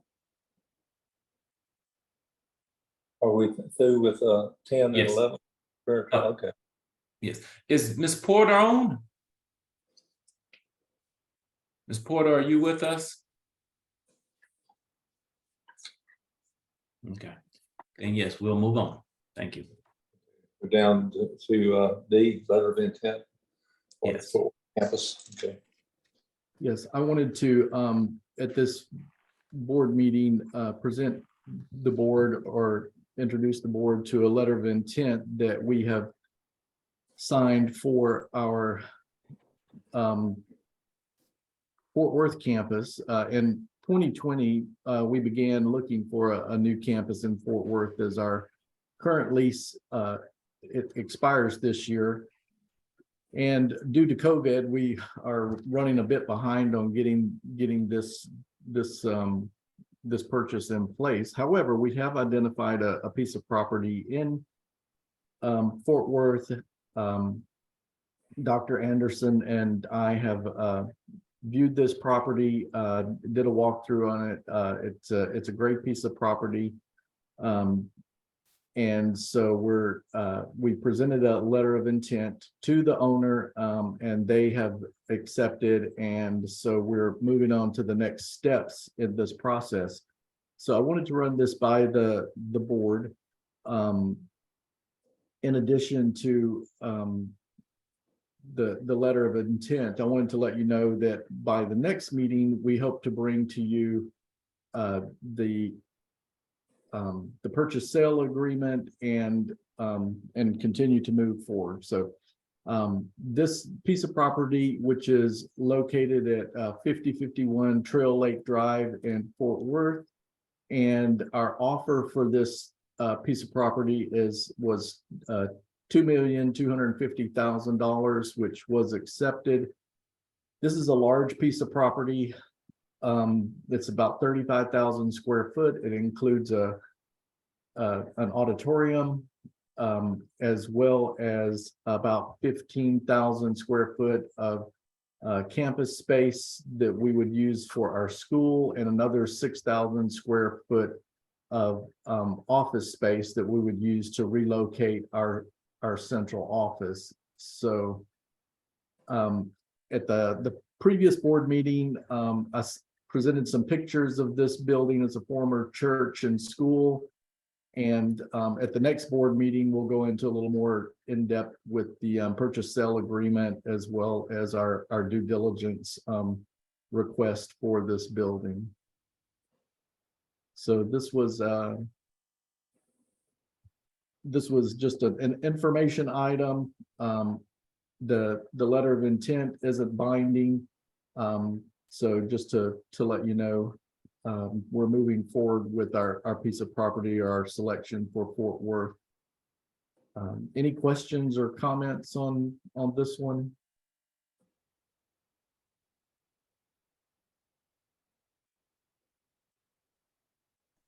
Carl, is it convenient for you to put a slide of that property up? Do you have it handy?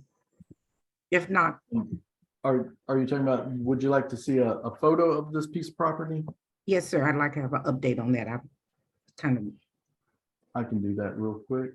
Thank you.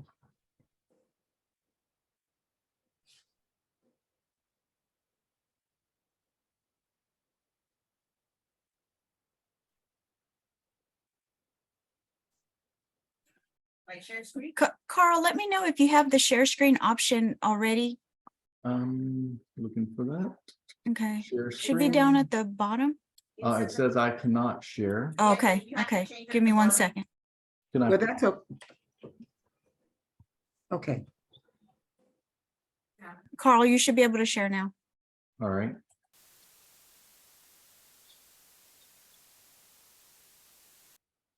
And I understand that there are many of our students already in this location. Is that correct, Carl? Yes, there. Okay.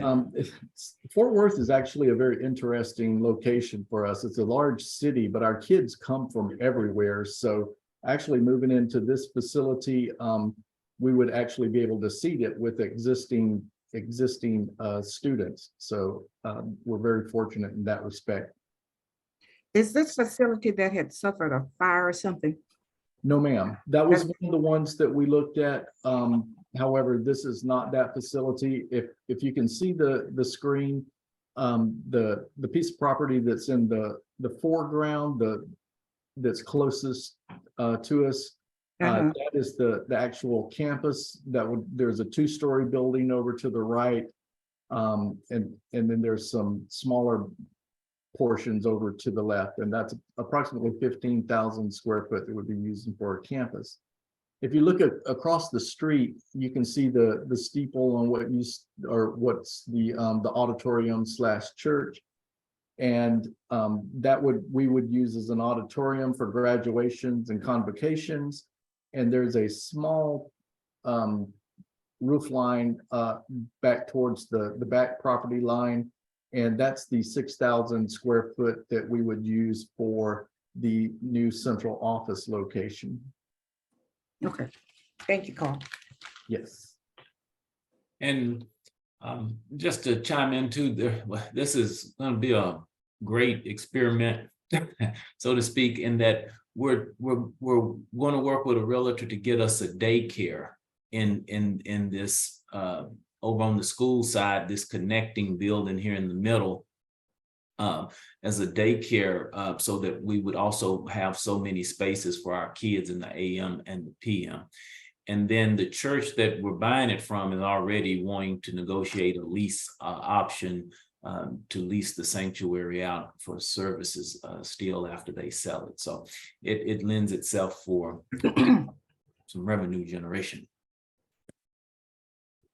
Yeah, I see that as a daycare, health facility, food bank, and all of that right there. Things we've been talking about. That's good. Thank you. Thank you. Becky, you want to go? Do you want to take over and?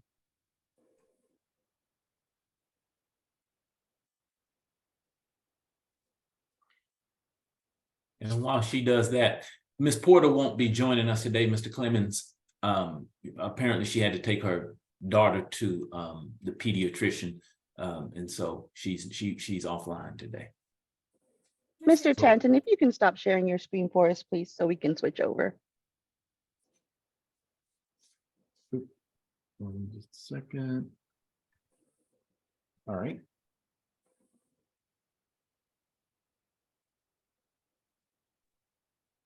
And so on the next item, which is agenda item VE, the RMA will be presenting to TEA an all-in-one charter school update form for temporary relocation of central office.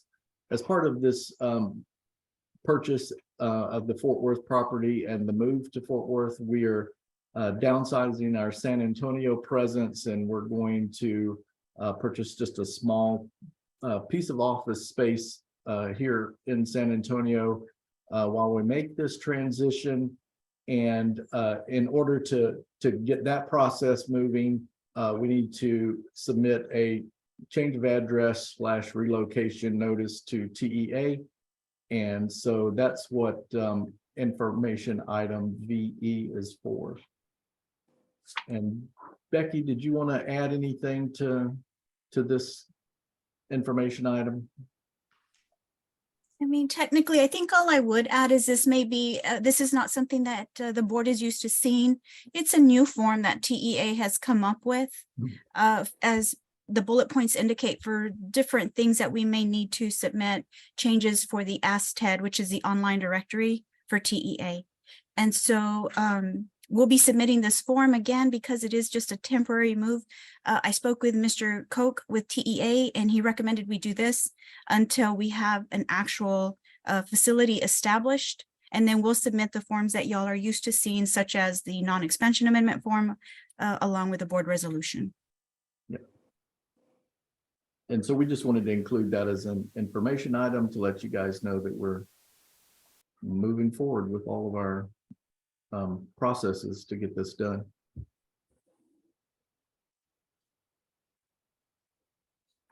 Action items. Dr. Anderson, I think you're up. All right.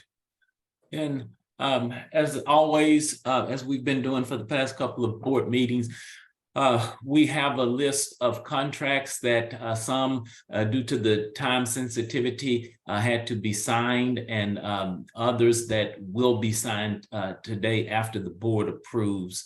And the list was included in the board packet. As you can see, we have one with Region 20, which is for professional development for our ESL and bilingual teachers.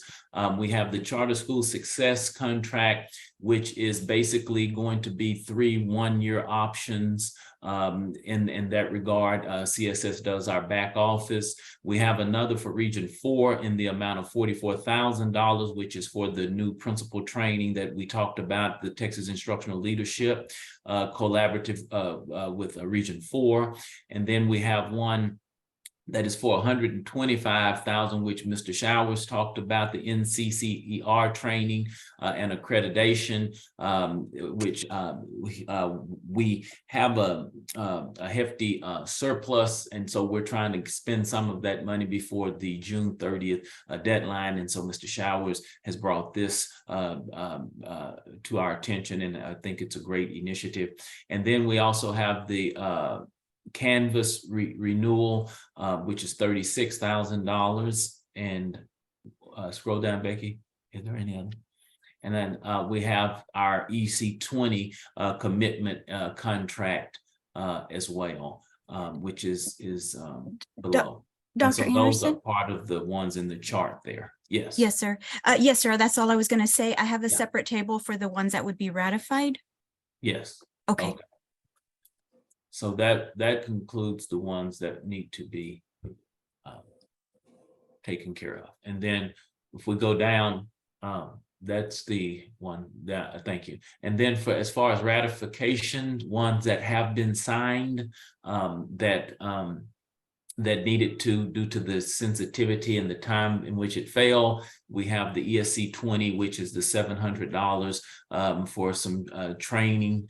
And then we have Dr. David Lee's contract, which the board asked that we initiate, which was for $18,252. And then we have the AHEART Solutions.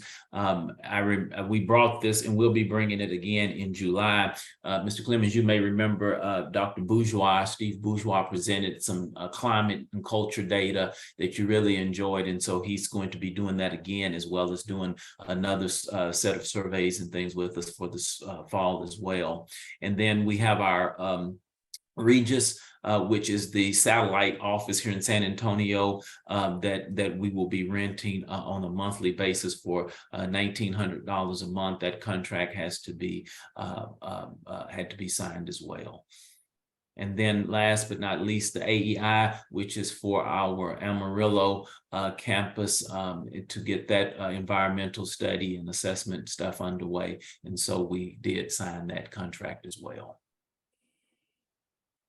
Does the board have any questions about any of the contracts that we're asking to ratify or to approve?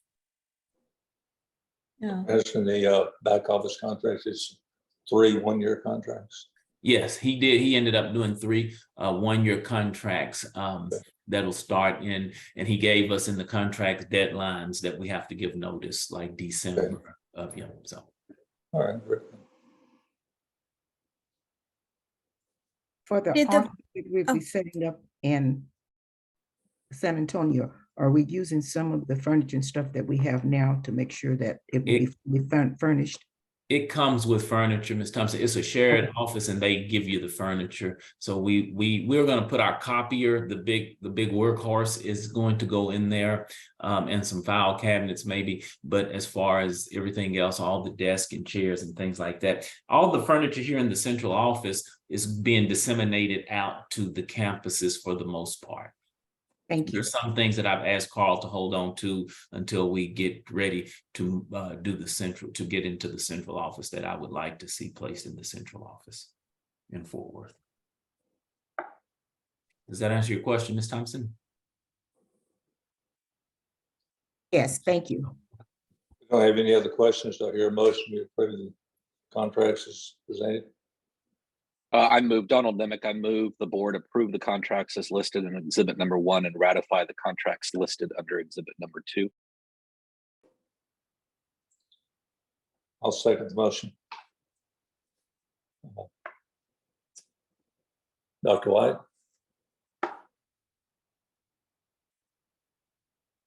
White, your I'll second the motion. Okay, that's fine. Bob Clemens, I'll vote for the motion. Mr. Nemick? I vote in favor of the motion. Dr. White? Francis White, yes, in favor. Ms. Pearson? Yours is Pearson, yes. Ms. Thompson? Rose Thompson, yes. The contracts are ratified and approved as presented. And for the next item, Mr. Clemens, we're asking this table. This is the one you and I had discussions about, and we're just going to do a meeting and amendment meeting on June 22nd at 2 o'clock. 22nd at 2 p.m. I believe is what we're. So this is to be tabled. RMA proposed financial budget for school year 23-24. Tammy? Hello. On page 189, you'll find the 2022 and 2023 adopted budget and the 23-24 proposed budget for Fund 420. This is our general fund. We have estimated our attendance funding based on 1,463 students for next year. This will provide revenue of approximately 17.2 million. And additional sources of revenue are E-rate revenue and also bank interest reflected on this form. Our overall expenditures decreased by $97,000. This is primarily due to the supplementing of federal ESSER dollars. That's the elementary and secondary school emergency fund dollars for instructional expenses. And looking at each function, There are a few variances that we can discuss at this time. Function 21 is instructional leadership, and we see a 38% increase over last year. This is because 2 positions in this functional area have higher years of experience for those positions, and they are on the upper portion of that pay scale. Function 41, administrative costs are also increasing by 11%. This is due to additional legal fees and the superintendent's new contract. Function 51 is increasing by almost 10%. Inflation has caused increases for utilities and repairs nationwide. Function 52 is security, and that is increasing by 18%, primarily due to mandates in security that all districts are tasked with finding the funds and the resources to cover these. Function 53 is increasing by only 1%, primarily due to increased cost for services and supplies for technology. Looking at this Fund 420, this is what we use for our administrative cost ratio. Just briefly want to touch on that is comparing the costs for all of our instructional areas, which is 11, 13, and 31, compared to our administrative costs, which are 21 and 41. We are pleased to say that we can count all of our ESSER spending as part of that calculation that goes into comparing our administrative cost ratio. However, with this budget, it would still give us 8 out of 10 points. In order to obtain that full administrative cost point system for the Charter First, we would need to shave about $190,000 off of our administrative costs and about $1.3 million in additional instructional spending. However, 8 out of 10 points is superior, which is, as we discussed earlier, always where RMA finds itself. Does anybody have any questions on the Fund 420 budget? Okay, moving on to page 190. This is the proposed budget for Fund 240, and Fund 240 is our school breakfast program and lunch program. The first column is the approved budget from last year, and the second column is what we are proposing today. We are estimating at keeping revenues about $60,000 since our enrollment and ADA have stayed around the same number.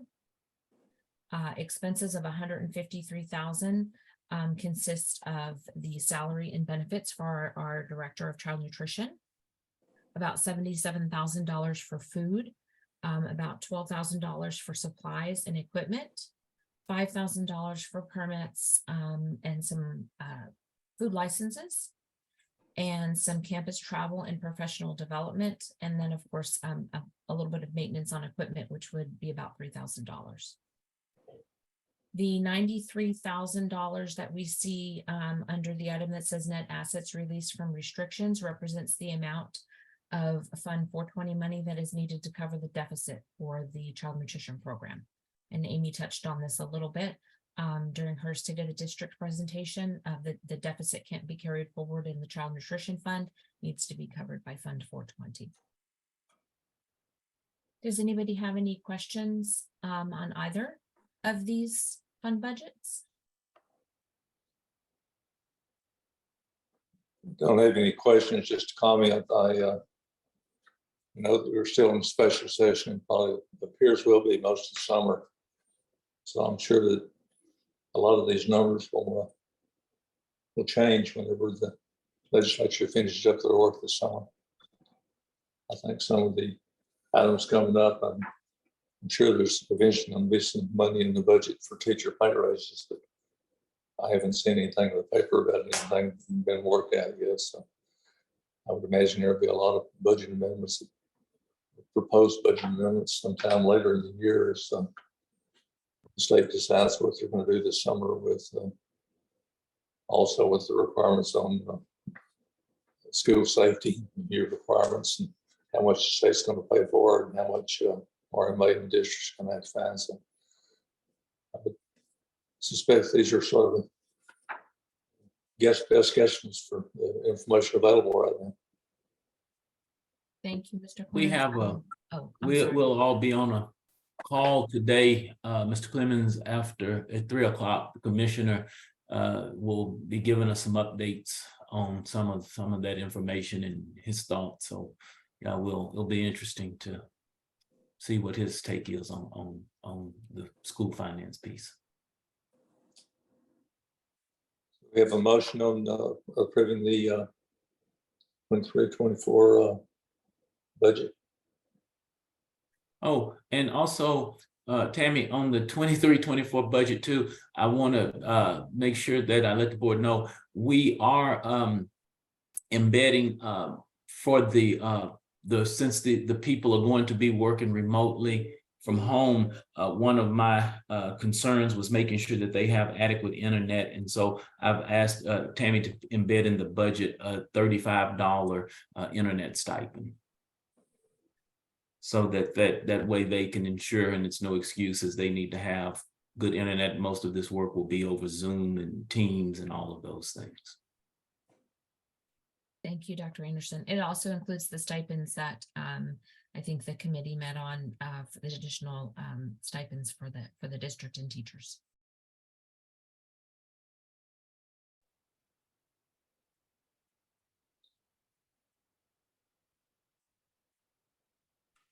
Entertain a motion to approve the budget as presented.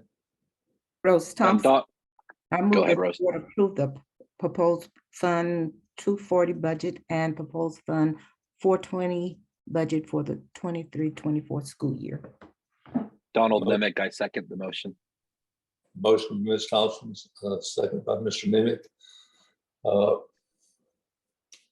Vote, Robert Clemens votes yes. Mr. Nimick, Donald Nimick, yes. Dr. White, Francis White, yes. Ms. Pearson, Here's a Pearson, yes. Ms. Thompson, Rose Thompson, yes. motion carries unanimously. Next item, 23-24 school. Dr. Givens. Hello. We're asking that the board certify that we have complied with TEA's requirement that all courses have the TEKS for all subjects, and also that we are in compliance with the Children's Internet Protection Act. The documents below indicate all of the primary course materials that we use. And again, we're just asking that the board certify that and accept that we are indeed in compliance with TEA in regards to the TEKS requirement for courses.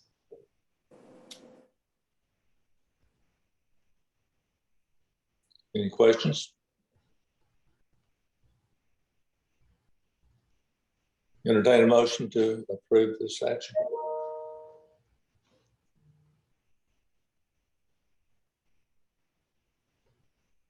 I'll make the motion. I move the 2023-2024 TEKS certification from the form be ratified and submitted to TEA. We have a second. Donald Nimick, I second.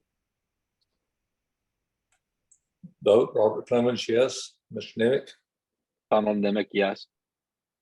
Dr. White, Francis White, yes.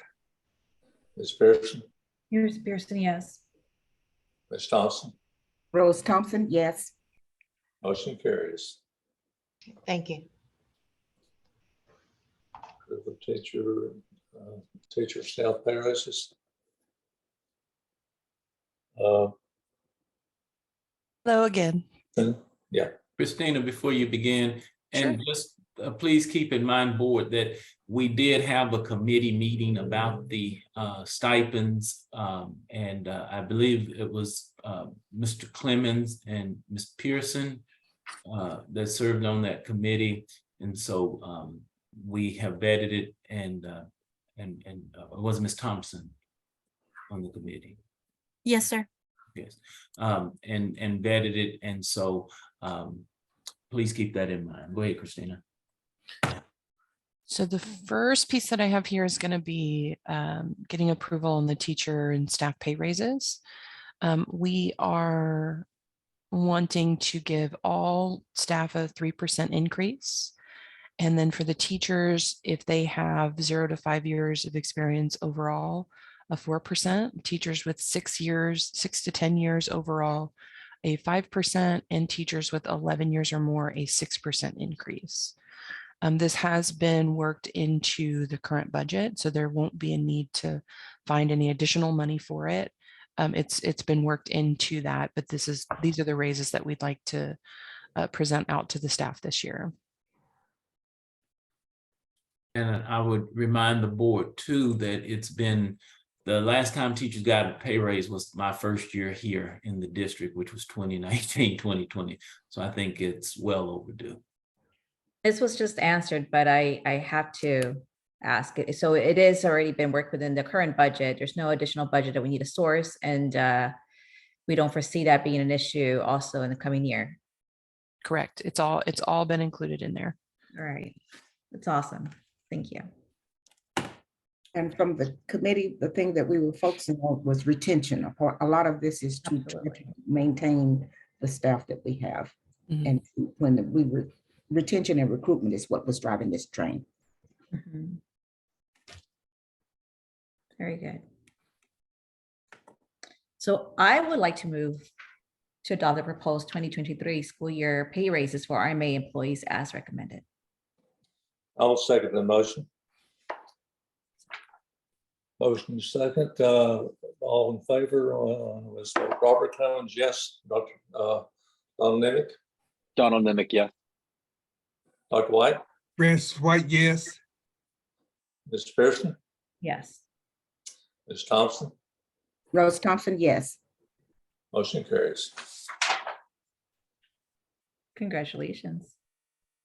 That's exciting. I guess the only thing that would have to be amended is when we get the recommendations from the state may have something to do whether these figures would change. Is that correct? Yes. Okay, let's keep that in mind as we move forward. But I think too that, well, the raise won't be because what a lot of the legislation, in fact, I ran into one in the airport Sunday, and it's looking like there just may be a one-time incentive. She wasn't very confident that there would be a raise that's ongoing. So if there is a one-time raise, then the state would fund it, so it wouldn't affect our budget.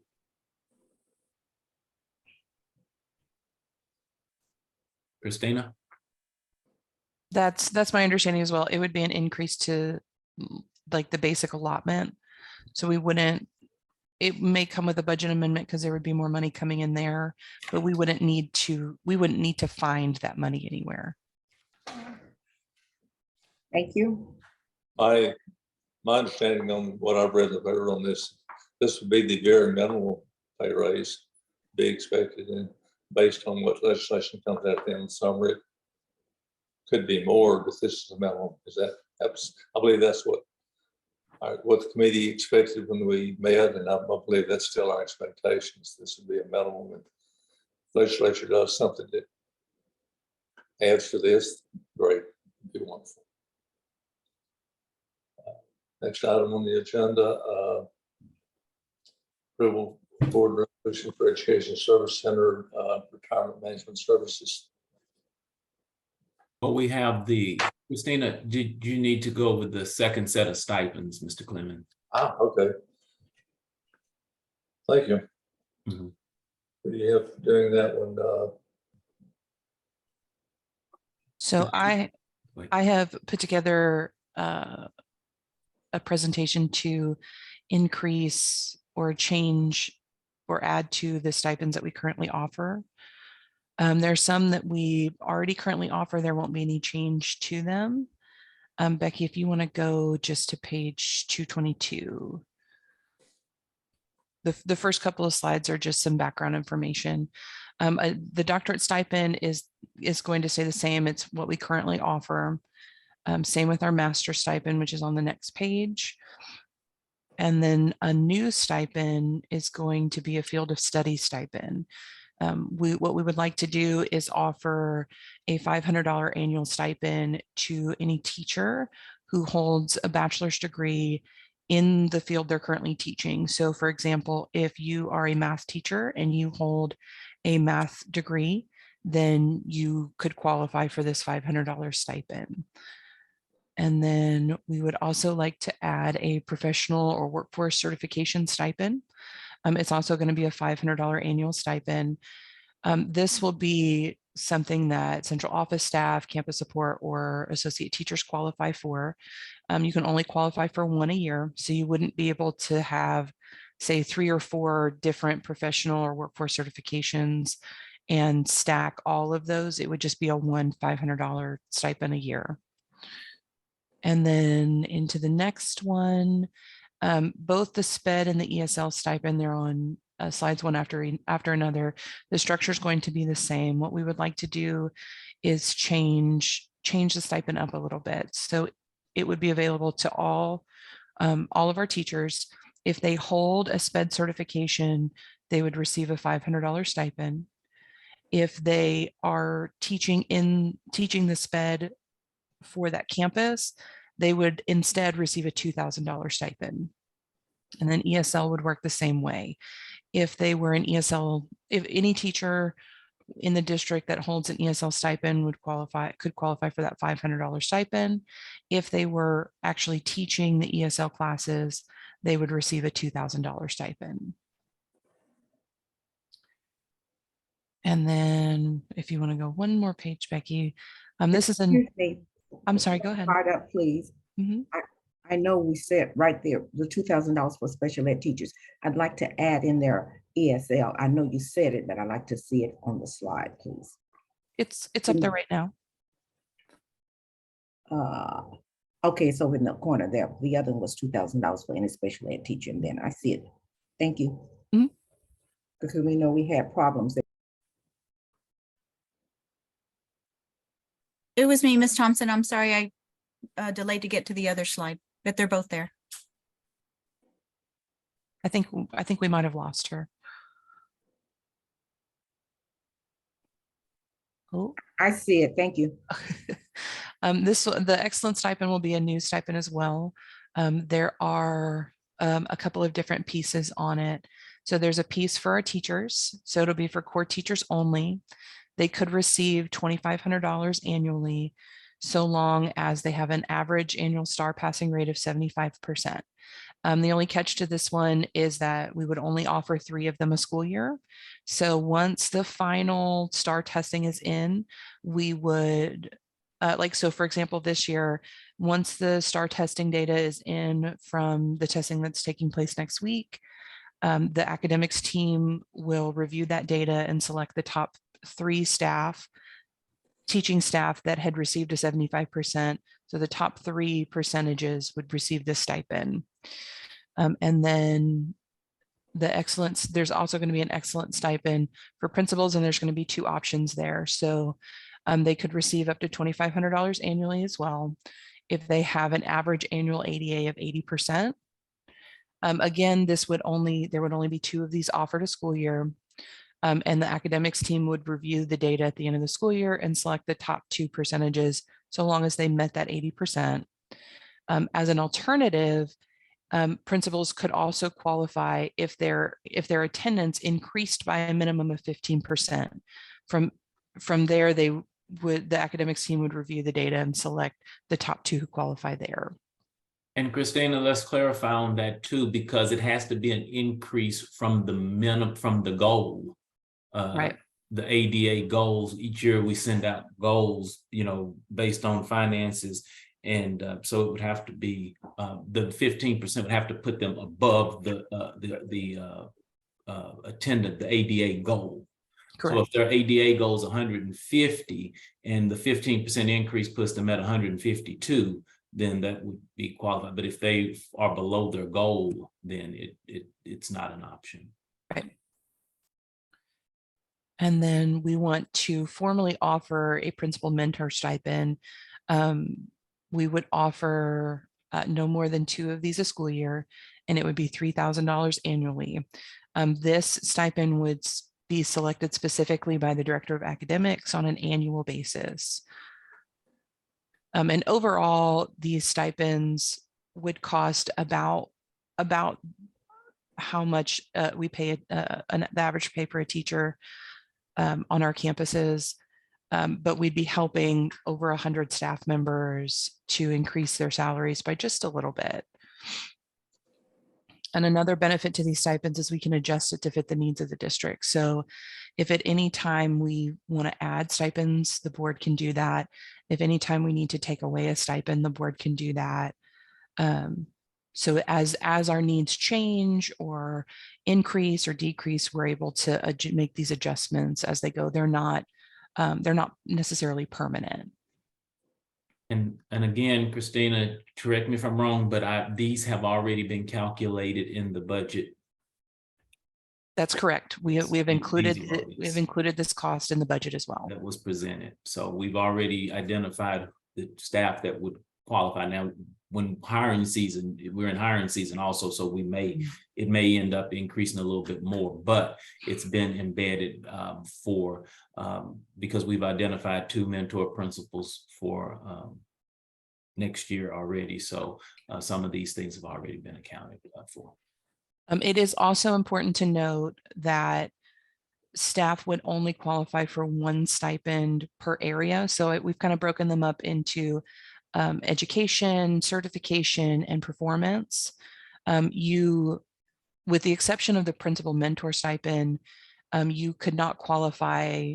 For example, you can't receive a doctorate, a master's, and a field of study stipend. You could only receive 1 of those.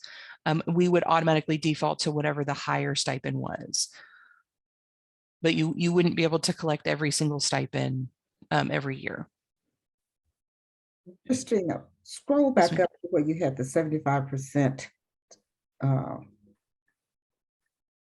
Back up, continue upward.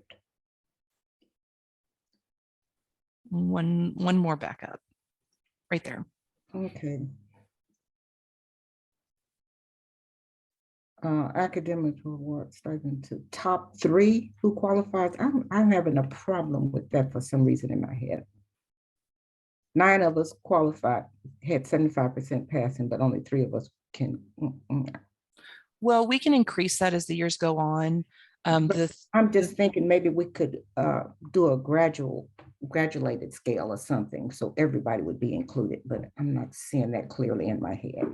Everybody wouldn't get to $2,500 annually, but it would be gradual. If it was 10 of them who got it, then maybe you could do something where everybody would be recognized if they had a passing score of 75 or above on the star. We can certainly do that. What my plan is as the years go on, we would bring maybe this stipend particularly back if they're like, let's say next year we do have nine teachers that will meet that goal. When we come back in for budget season next year, we can present increasing that number of 3 to 9. We know we won't have 9 people who meet this requirement in the coming school year. So even if you had 3, we couldn't, we had 4, we couldn't do anything with that by doing a gradual sale of the 2,000. If it was 3, I guess that would be 2, 4, 6, 750, 7,500, and divide that by the number of something. I'm not right there with that right now. If the total we've budgeted for that is 3 for 250, multiply that and divide it by the number of people who met the standards. So do like maybe like a tiered stipend. So if they would all have met that 75%, right? So take whatever we've budgeted and split it equally among them. That's what I'm saying. Yes, ma'am. Okay. Yeah, because it would be for the core teachers in those areas that have made it.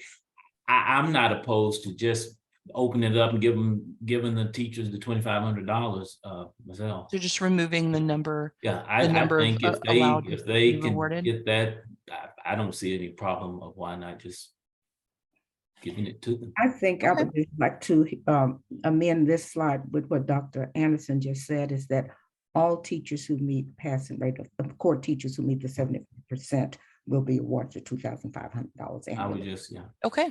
I think that's fair. That, I mean, if all 9 campuses, I mean, that's something to celebrate because that's gonna certainly help us. So give it all.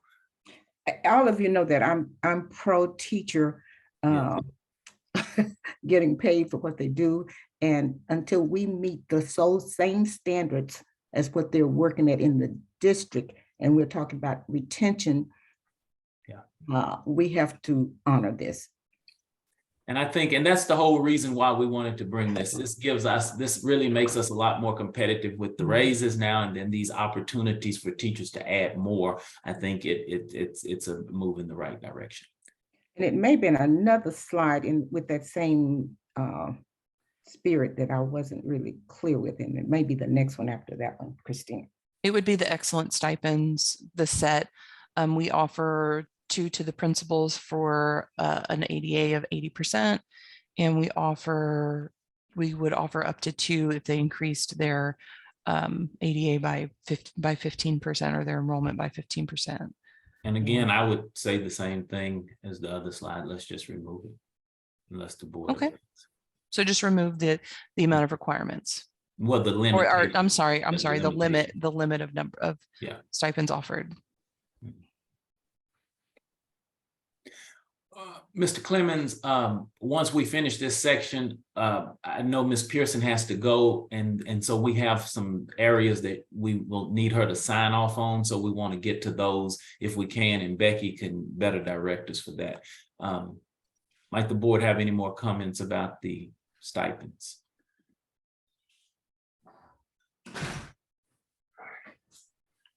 Any other comments about the stipends? Okay. Then if not, that's the end of that.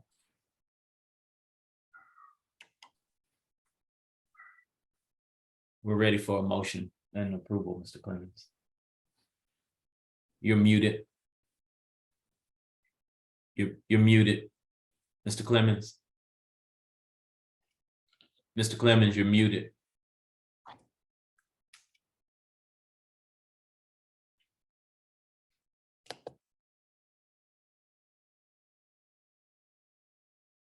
I understand our proposal is to accept the district stipend proposal as presented, except in every instance where there is an amount that has a sum certain for a certain number that be expanded to anyone who qualifies for that, however many that might be. So instead of limiting to 2 or 3 people, that it would be anyone who qualified for the stipend would get the stipend. Is that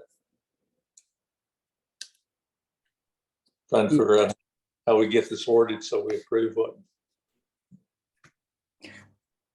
Did you call for a motion? Yes. Okay, I move to approve the proposed stipend with the following corrections suggested during the meeting and allow the superintendent or the designee to make necessary changes.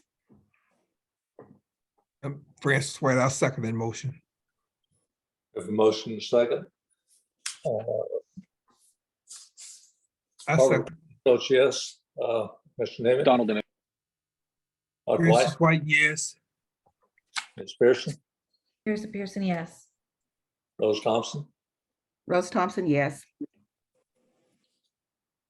Okay, so what do we need? You want to move to another person? It's still, Christina, it's the retirement, setting up the 403B and 457. And what's the other one, Becky? Have we already covered the other one that we'll need her to sign? The other one has to do with the resolution for the purchase of the Amarillo property. Okay, then let's go ahead and get those 2 out of the way. All right, go ahead, Christina, quickly. So I'm sure as you guys may be aware, Dr. Anderson has been trying tirelessly over the last 3 years to find alternate retirement programs for our staff.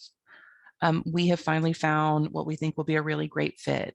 We've been working with Trusted Capital Group, who is partnered with Region 10 through their RAMS program, Retirement Asset Management Systems. Through TCG, we'll be able to offer our staff a 403B program and a 457B program. They're both very similar, but different in their own ways. But this will allow for our staff to have multiple avenues in which to build their retirement without having to do this on their own. We'll be able to provide the assistance for them. The other piece here is that going through this, the way we've currently set it up is there won't be any cost to the district for it. So we'll be able to support this and put this in motion without any sort of implications to our current budget or future budgets. And RMA has not had a 403B or anything like this. And you know, a lot of teachers that come from ISDs or other places, industry, they are used to contributing to some kind of retirement plan and may very well want to continue that. And we have not had that option in the district. And so this gives us the opportunity with Region 10. And so I thank Christina for finding this. And are there any questions? Yes, I have two. One, TEA endorses or approves this that can occur, and I think I heard her say there's no cost to RMA. Is that correct? That is correct. There's no cost to the district. TRS used to regulate what programs we could use for 403Bs and 457s. Several years ago, they disbanded that and they no longer have a hand in what programs we can and can't use. And this is a shared agreement with the service center, Dr. White. Region 10 puts this on. So it's a co-op with other school districts that participate in charters. Thank you.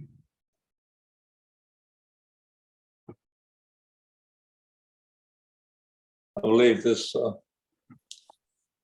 is cheaper. It provides that the service center serves a third-party administrator.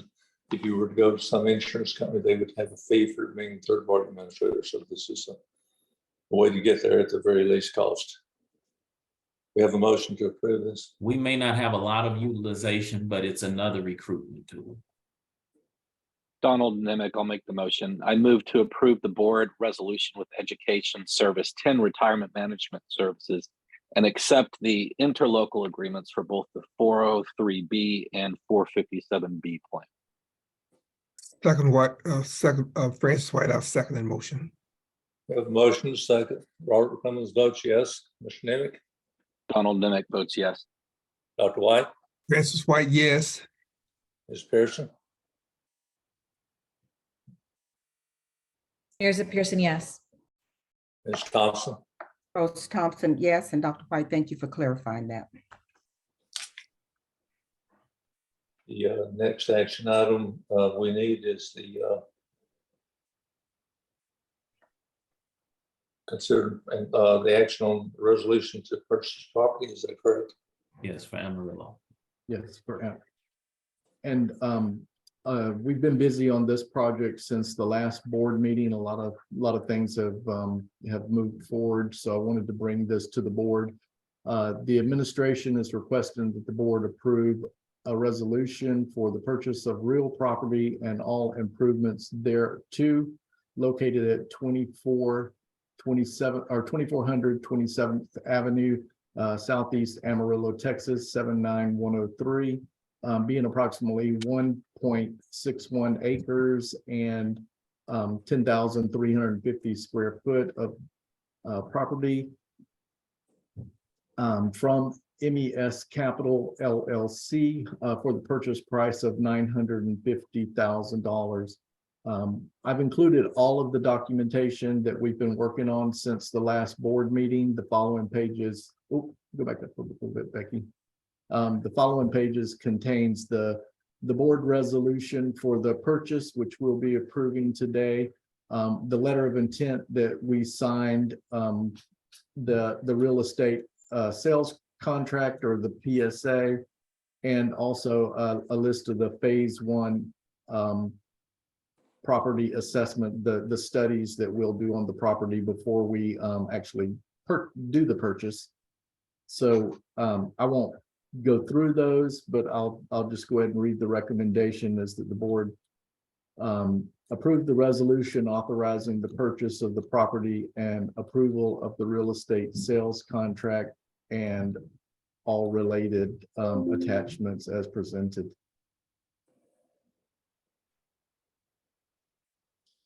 We have a motion to that effect.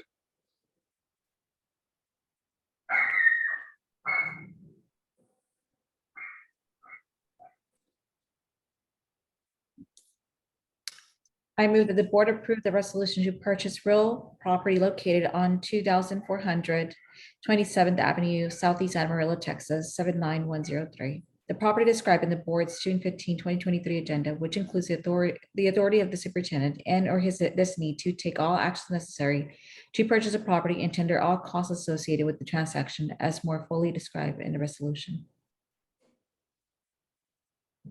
We have a second. Francis White, I'll second. We have a motion second. President votes yes. Mr. Nemec, Donald Nemec votes yes. Francis White, Francis White, yes. Ms. Pearson, Mira Pearson, yes. Ms. Thompson, Rose Thompson, yes. motion carries. So those are the items we need to complete to get Ms. Pearson to meet her timeline. Is there anything else that we need to do? No, that's Or it. her timeline? No, that's it. Thank you, Ms. Pearson. Thank you, guys. Miss Pearson, Yeah. you don't need to be part of the, or you don't want to, do you need to be part of the elections portion? I don't. Okay. I'm okay. So I'll catch up with you guys later. Yes, Thank ma'am. Thank you. Bye-bye. Bye-bye.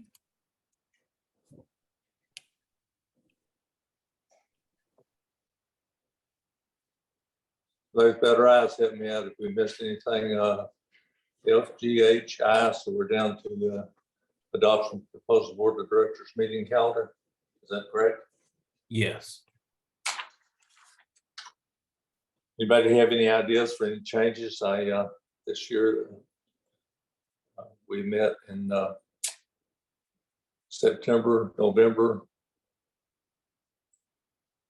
We've tried to schedule it to where every other month, there's a meeting, and we kind of have to make sure we comply with TEA's guidelines for the public hearings, such as the financial audit and Charter First and the taper report, all of those.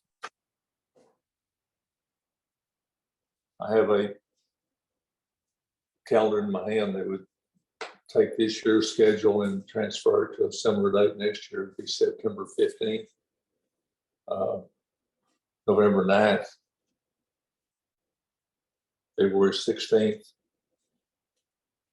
April 19th, June 13th, 14th, and then this year we met in May for a special meeting.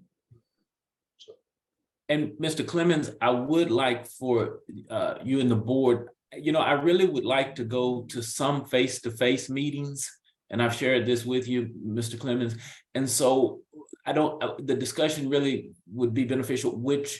Could we agree to which ones would be face-to-face so we as the district can prepare and know when we need to be? I'm assuming we could do it in Austin like we did in years past, Mr. Clemens, at the service center there in Austin, until we have a central office, since we don't have one yet. So in the interim at the service center in Austin. Yes, I was saying that would be correct. And in line with that, I was looking at the September meeting this year, and maybe somebody has their email in front of them. I know I got an email sometime last day or two about the State Charter School Convention is in September. And I think it'd be good if our board meeting would somehow overlap with that. So we could come to that meeting and also have a board meeting if we're going to meet in Austin, which I think would be a good idea, a good time for a face-to-face meeting. Okay, and that's something, yeah, we could modify the date to, what was it, Becky, September 29th? That's correct. Okay, yeah, if you wanted to do that, and we could meet, at some point there on that, so we'd have to stay, what was it, Becky, an extra day over? So let's see. So then the conference usually is a Monday through a Wednesday with travel on a Sunday. So if we wanted to add a board meeting. The TPCSA conference usually ends on Wednesday at like after lunch, right? Like around 1, 12, 1 o'clock. So it would be up to the board if they wanted to do that. Are we talking about? The 29th, is that a conference day or is that the day after the conference? That's what I was. 29th is on a Friday, I believe. So. Right. Well, if we had it, that's Yes, the that's conference. right. Yes. So we would want to do it either that Wednesday afternoon, Mr. Clemens, or that Thursday morning, whatever the board would decide, I guess. Yeah, I'm sorry. I'm with you now. So what would be the Wednesday of the charter conference, Becky?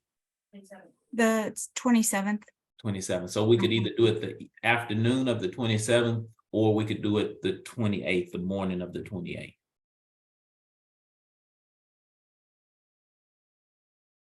Whatever everybody likes, then either one would be fine with me. So. What time does the conference end on Wednesday, Becky? Do you know? About 1 o'clock. Usually they end about between 12 and 1, Dr. White. We're already there. We could do it that afternoon since we'll probably all be spending the night anyway. Is that? Well, then that's what we're asking, because if we do it that afternoon, travel going back might be kind of, big. So would you all want to leave that next morning, or would we just want to do it the next morning and then just leave by noon that day? You see what I'm saying? I'm okay with that afternoon. Yeah, I think I'd be okay with the afternoon too. But I see the point about travel and checking out of a hotel really late that day. That could be a potential problem. Yeah. So that's why I was wondering if we just got up that next morning and had the meeting, then hit the road by noon, you wouldn't have to worry about traffic and all of that stuff. That's fine with me. That'd be fine with me. I think we would be, as far as problem checking out the hotel, would be better to have the meeting Wednesday afternoon and stay over the district, pick up the tab if anybody stays over. But if we get up and have the meeting next morning, then you're having to carry your stuff down and stash it somewhere anyway. So just have the meeting Wednesday afternoon. Okay. And so stay then over. check out on Wednesday. Choose not to, that'd be each individual choice. Okay. And I think Then, Becky, it'll be Wednesday afternoon. So we probably started, let's say about what time, Mr. Clemens, do you all want to start it? Because if the conference is over at 1, we wouldn't want to start it right at 1 because people would have to, get checked out of the hotel and everything and get their bags somewhere, those that's leaving or whatever. So well, in Austin, Texas, it takes a long time to get anywhere. So we'd have to get to the, if we have it at the service center, we have to get there by 1:30, 2 o'clock. So 2 o'clock. Are we talking about leaving or spending the night after the meeting, Dr. Anderson? Spend the night after the meeting. Spend the night after. If you want to. Yes, we're on the same page. I thought spending the night after the meeting. Okay. When is the travel day for the conference? What day is that? The That travel would be day would Sunday, be a the Sunday. 24th. Yeah. Sunday? Sunday, the 24th. Is there- Mr. Clemens, I don't want to, I'm sorry. I'm sorry, Ms. Thompson, what was your question? If you did the travel day with the conference, then everybody could still leave on Wednesday without any confusion. Because Hold we're the board meeting on traveling.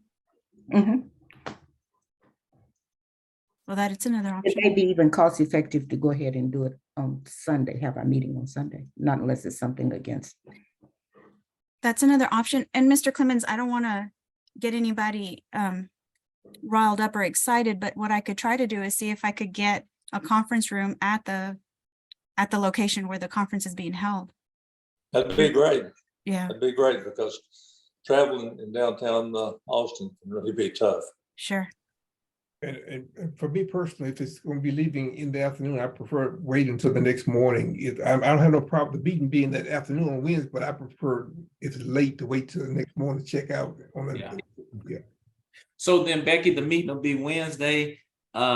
the 28th is what the 27th or 28th, one of 27th at 2, we'll start it at 2:00. On that Wednesday, whatever that Wednesday is. Okay. At 2:00, and we'll try and get a room at the hotel for the meeting. Is that what I'm hearing? Yes, sir. I think Ms. Thompson, if I understood correctly, she was also throwing out the idea of holding it on that travel day of Sunday. I don't know. Well, I would caution against that. That's technically staff's weekend, and now we're Okay. eating on their weekend, so to speak. I understand. Then, Ms. Thompson, you may object, or the board No, may object, but I agree with you, Dr. Anderson. I agree with you totally. Thank you.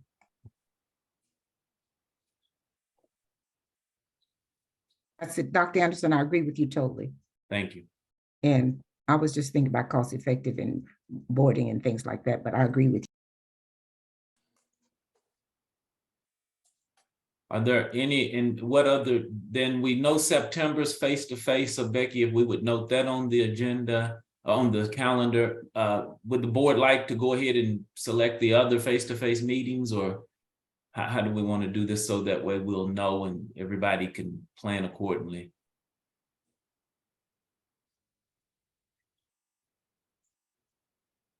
Just throwing it out there, we might just consider doing every other meeting in person.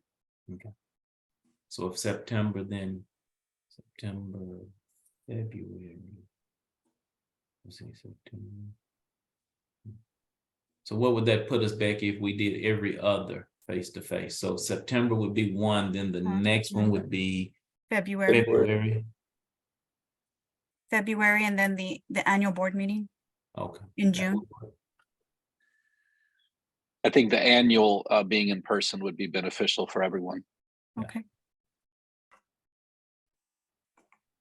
And some of you all have commented, Becky brought up a good point. Some of you all are used to going to that summer summit. And so we're looking at that again, because some of you all are looking for ways to get board hours. And so we'll be bringing some information about that as well. But I'm okay with that, Mr. Clemens, if you are. I'm fine, sure. So September would be a face-to-face, February would be a face-to-face, and then June would be face-to-face. I don't have a recommendation necessarily, but I think this year was my first year to pay much attention to it. It seemed like to me it was a long time from the 9th of November all the way through a big part of November, all of December, all of January, and then to mid-February. I thought that was a long break without a meeting.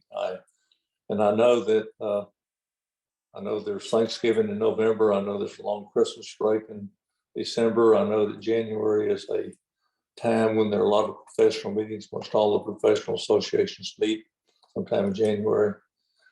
Just thought that was a long break without a meeting. If there'd be some way to move something from. Well, why don't we just put in there a placeholder that if there is a need for a meeting, we could, put it in there, unless you just want to schedule a meeting in there. I was under the impression that you can always call a meeting if it's necessary. If you feel we need no meetings, if you feel we need more meetings as it's needful, we can always have a call meeting, Dr. Anderson, by you and the president. Mm-hmm. That's true.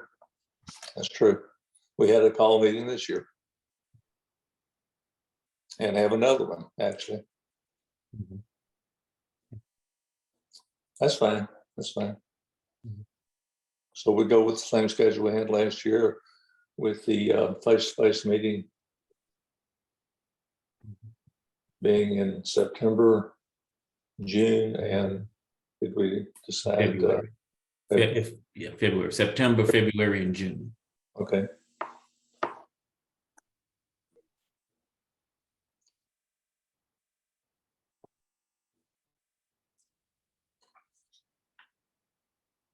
Everyone okay with that? Somebody want to make that in the form of a motion? Donald Nimick, I move the board adopt the proposed 23-24 RMA Board of Directors meetings calendar. Francis White, I'll second that motion. Robert Clemens, I vote yes. Ms. Thompson? Just one thing, Mr. Clemens, Mr. Donald, could you add that we approve it as revised because we did change one of the dates on the calendar? Yes, amended motion. I move the board adopt the proposed 23-24 RMA Board of Directors meetings calendar as amended during the discussion. Second, Francis White. There's a motion second. I vote yes. Ms. Thompson, Rose Thompson, yes. Ms. Pearson is gone. No? Francis White, yes. And Donald Nemick, yes. Motion carries. We're near the end of the agenda. Election of officers. What's your choice, folks?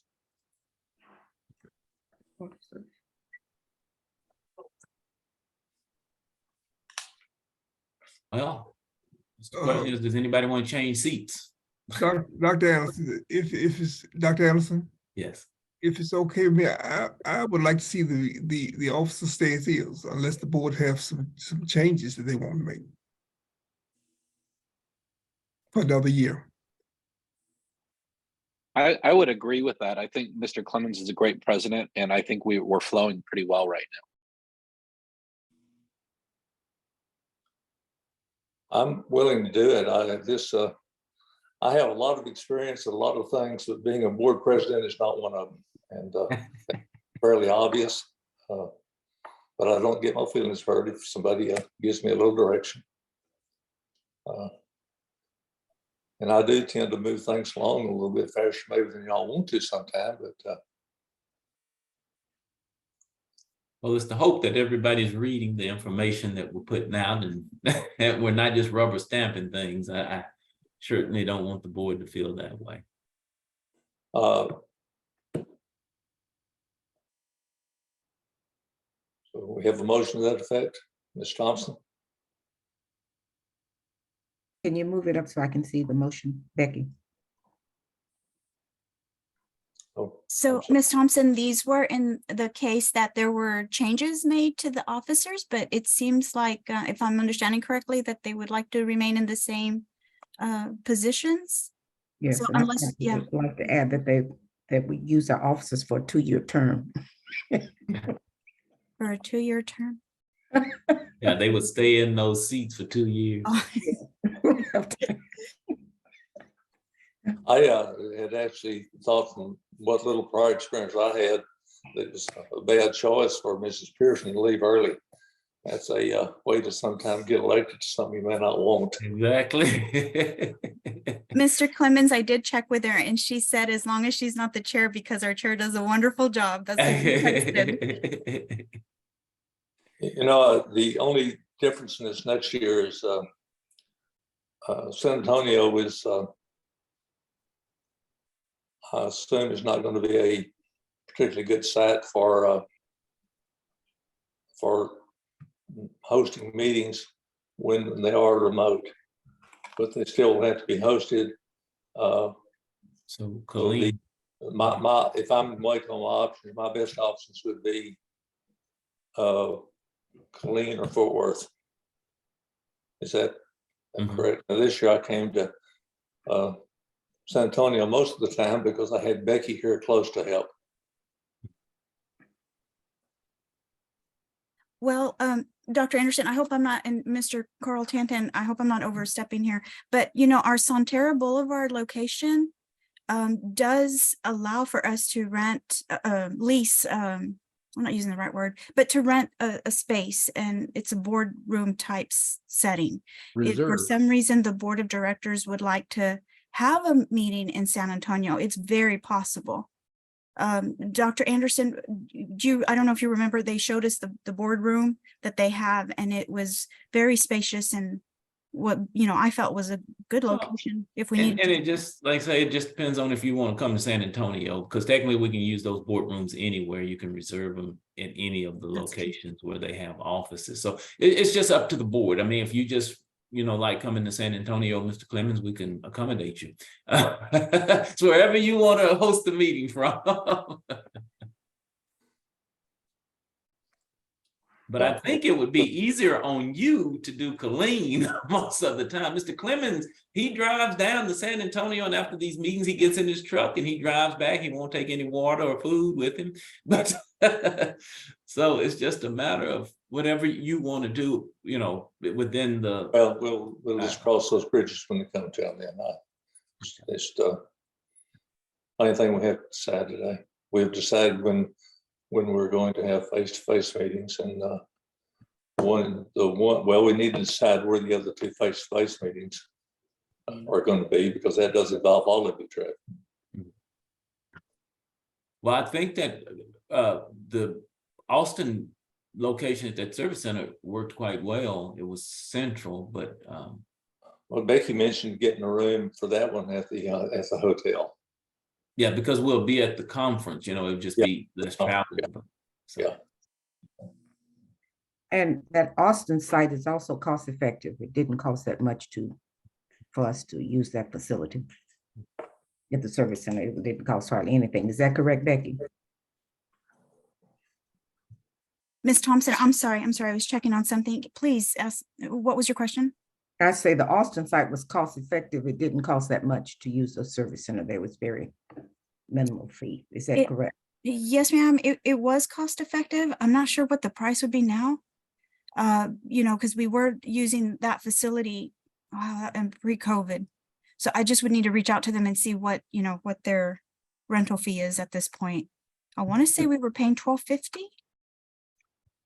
I didn't think we were paying that I much. didn't think we were paying that much, but they also provided, you could get the food and everything from that central location, I think. Right. At the end, they were doing food and everything. Thank you. Mr. Clemens, one more question, please. Sure. And Mr. Nimick, I don't know if you want to jump in, sir, in regards to possibly having the July 27th meeting in the afternoon instead of. Thank you. Yeah, thank you for that, Becky. I just emailed Becky about this. I have a hearing scheduled that morning in July. So I wanted to see if the board would be available to move that meeting to, you know, beginning at perhaps 1 p.m.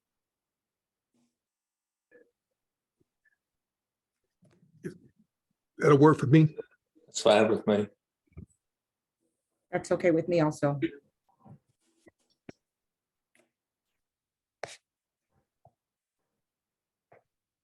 Yeah. We need to get this elected piece completed. We kind of. I can make a motion. Donald Nimick, I move that effective July 1st, 2023, the current board of directors would remain, that the current officers would remain as they were for this previous year. I'll second that motion. I second. We have a motion, second. Ms. Thompson? Rose Thompson, yes. Person's gone. Dr. White? Yes. Mr. Nimick?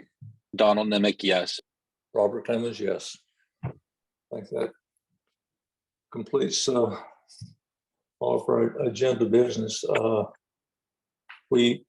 This information item, we have a meeting. Dr. Anderson, help me with the date and when we're supposed Dr. to Lee. Yes, we're meeting. when Let me get to. supposed to meet with the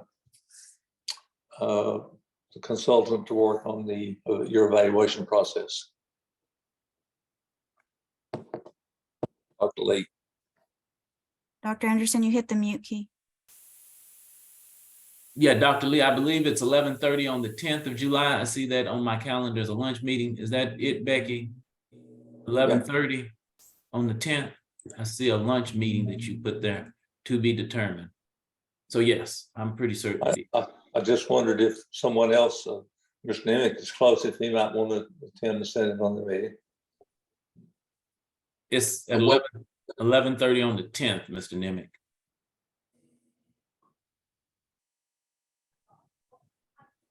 And Becky, would you send a calendar invite out to whoever, Mr. Clemens and Mr. Nimick as well for that with Dr. Lee? Yeah, unfortunately, I'm not available that morning. I'm not disinviting anyone, and certainly I'll drop out one too. If Dr. White, if you're Ms. Thompson, either one or both want to sit in on the meeting. When is this meeting? It's on the 10th of July. We were going to make it a lunch meeting, but we can certainly change that and do a Zoom meeting if we need to. And where is it going to be, Dr. Anderson? In Fort Worth. I need to look at my calendar before I give you an answer to that. I got some family reunions going on in July and some other commitments, but let me look at my calendar, please, sir. And I might be able to attend if it's at lunch. I just have a final trial starting at 9 that morning. So, and it is in Fort Worth, so I might be done by then. Well, yeah, it's 11:30, and then so if you, I mean, like I said, we'll send out the details. I just told them that we could meet over lunch to have an initial discussion. Yeah. Dr. Anderson, and the invite did go out. We were just location is what was to be determined. Yes. Okay. Because mine just says lunch meeting. So would you put Dr. Lee's information on there? Yes. Okay. Yeah, he's in there. Okay. Is it okay? So that'll be determined too. So any other comments other than that?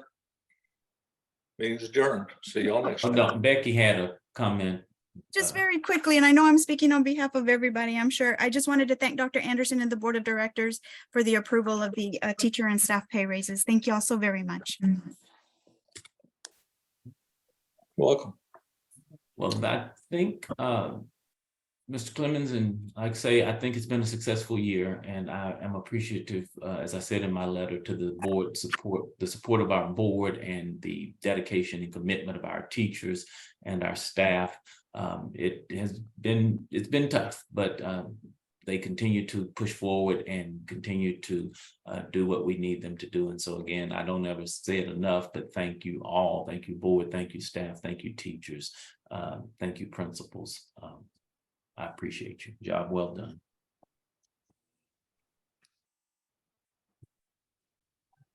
Becky, leave that calendar information up for a minute, please. Thank you.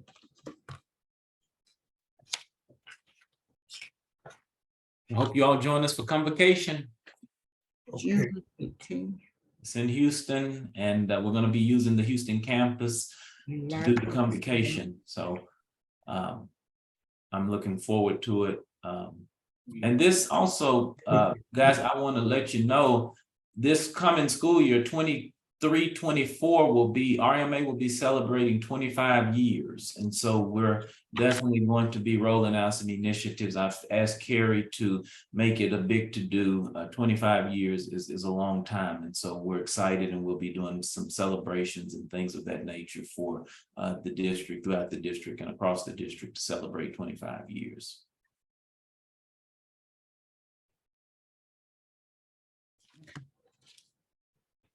Thank you for the calendar information. Oh, yes, ma'am. Mr. Clemens, is the meeting adjourned? Yes.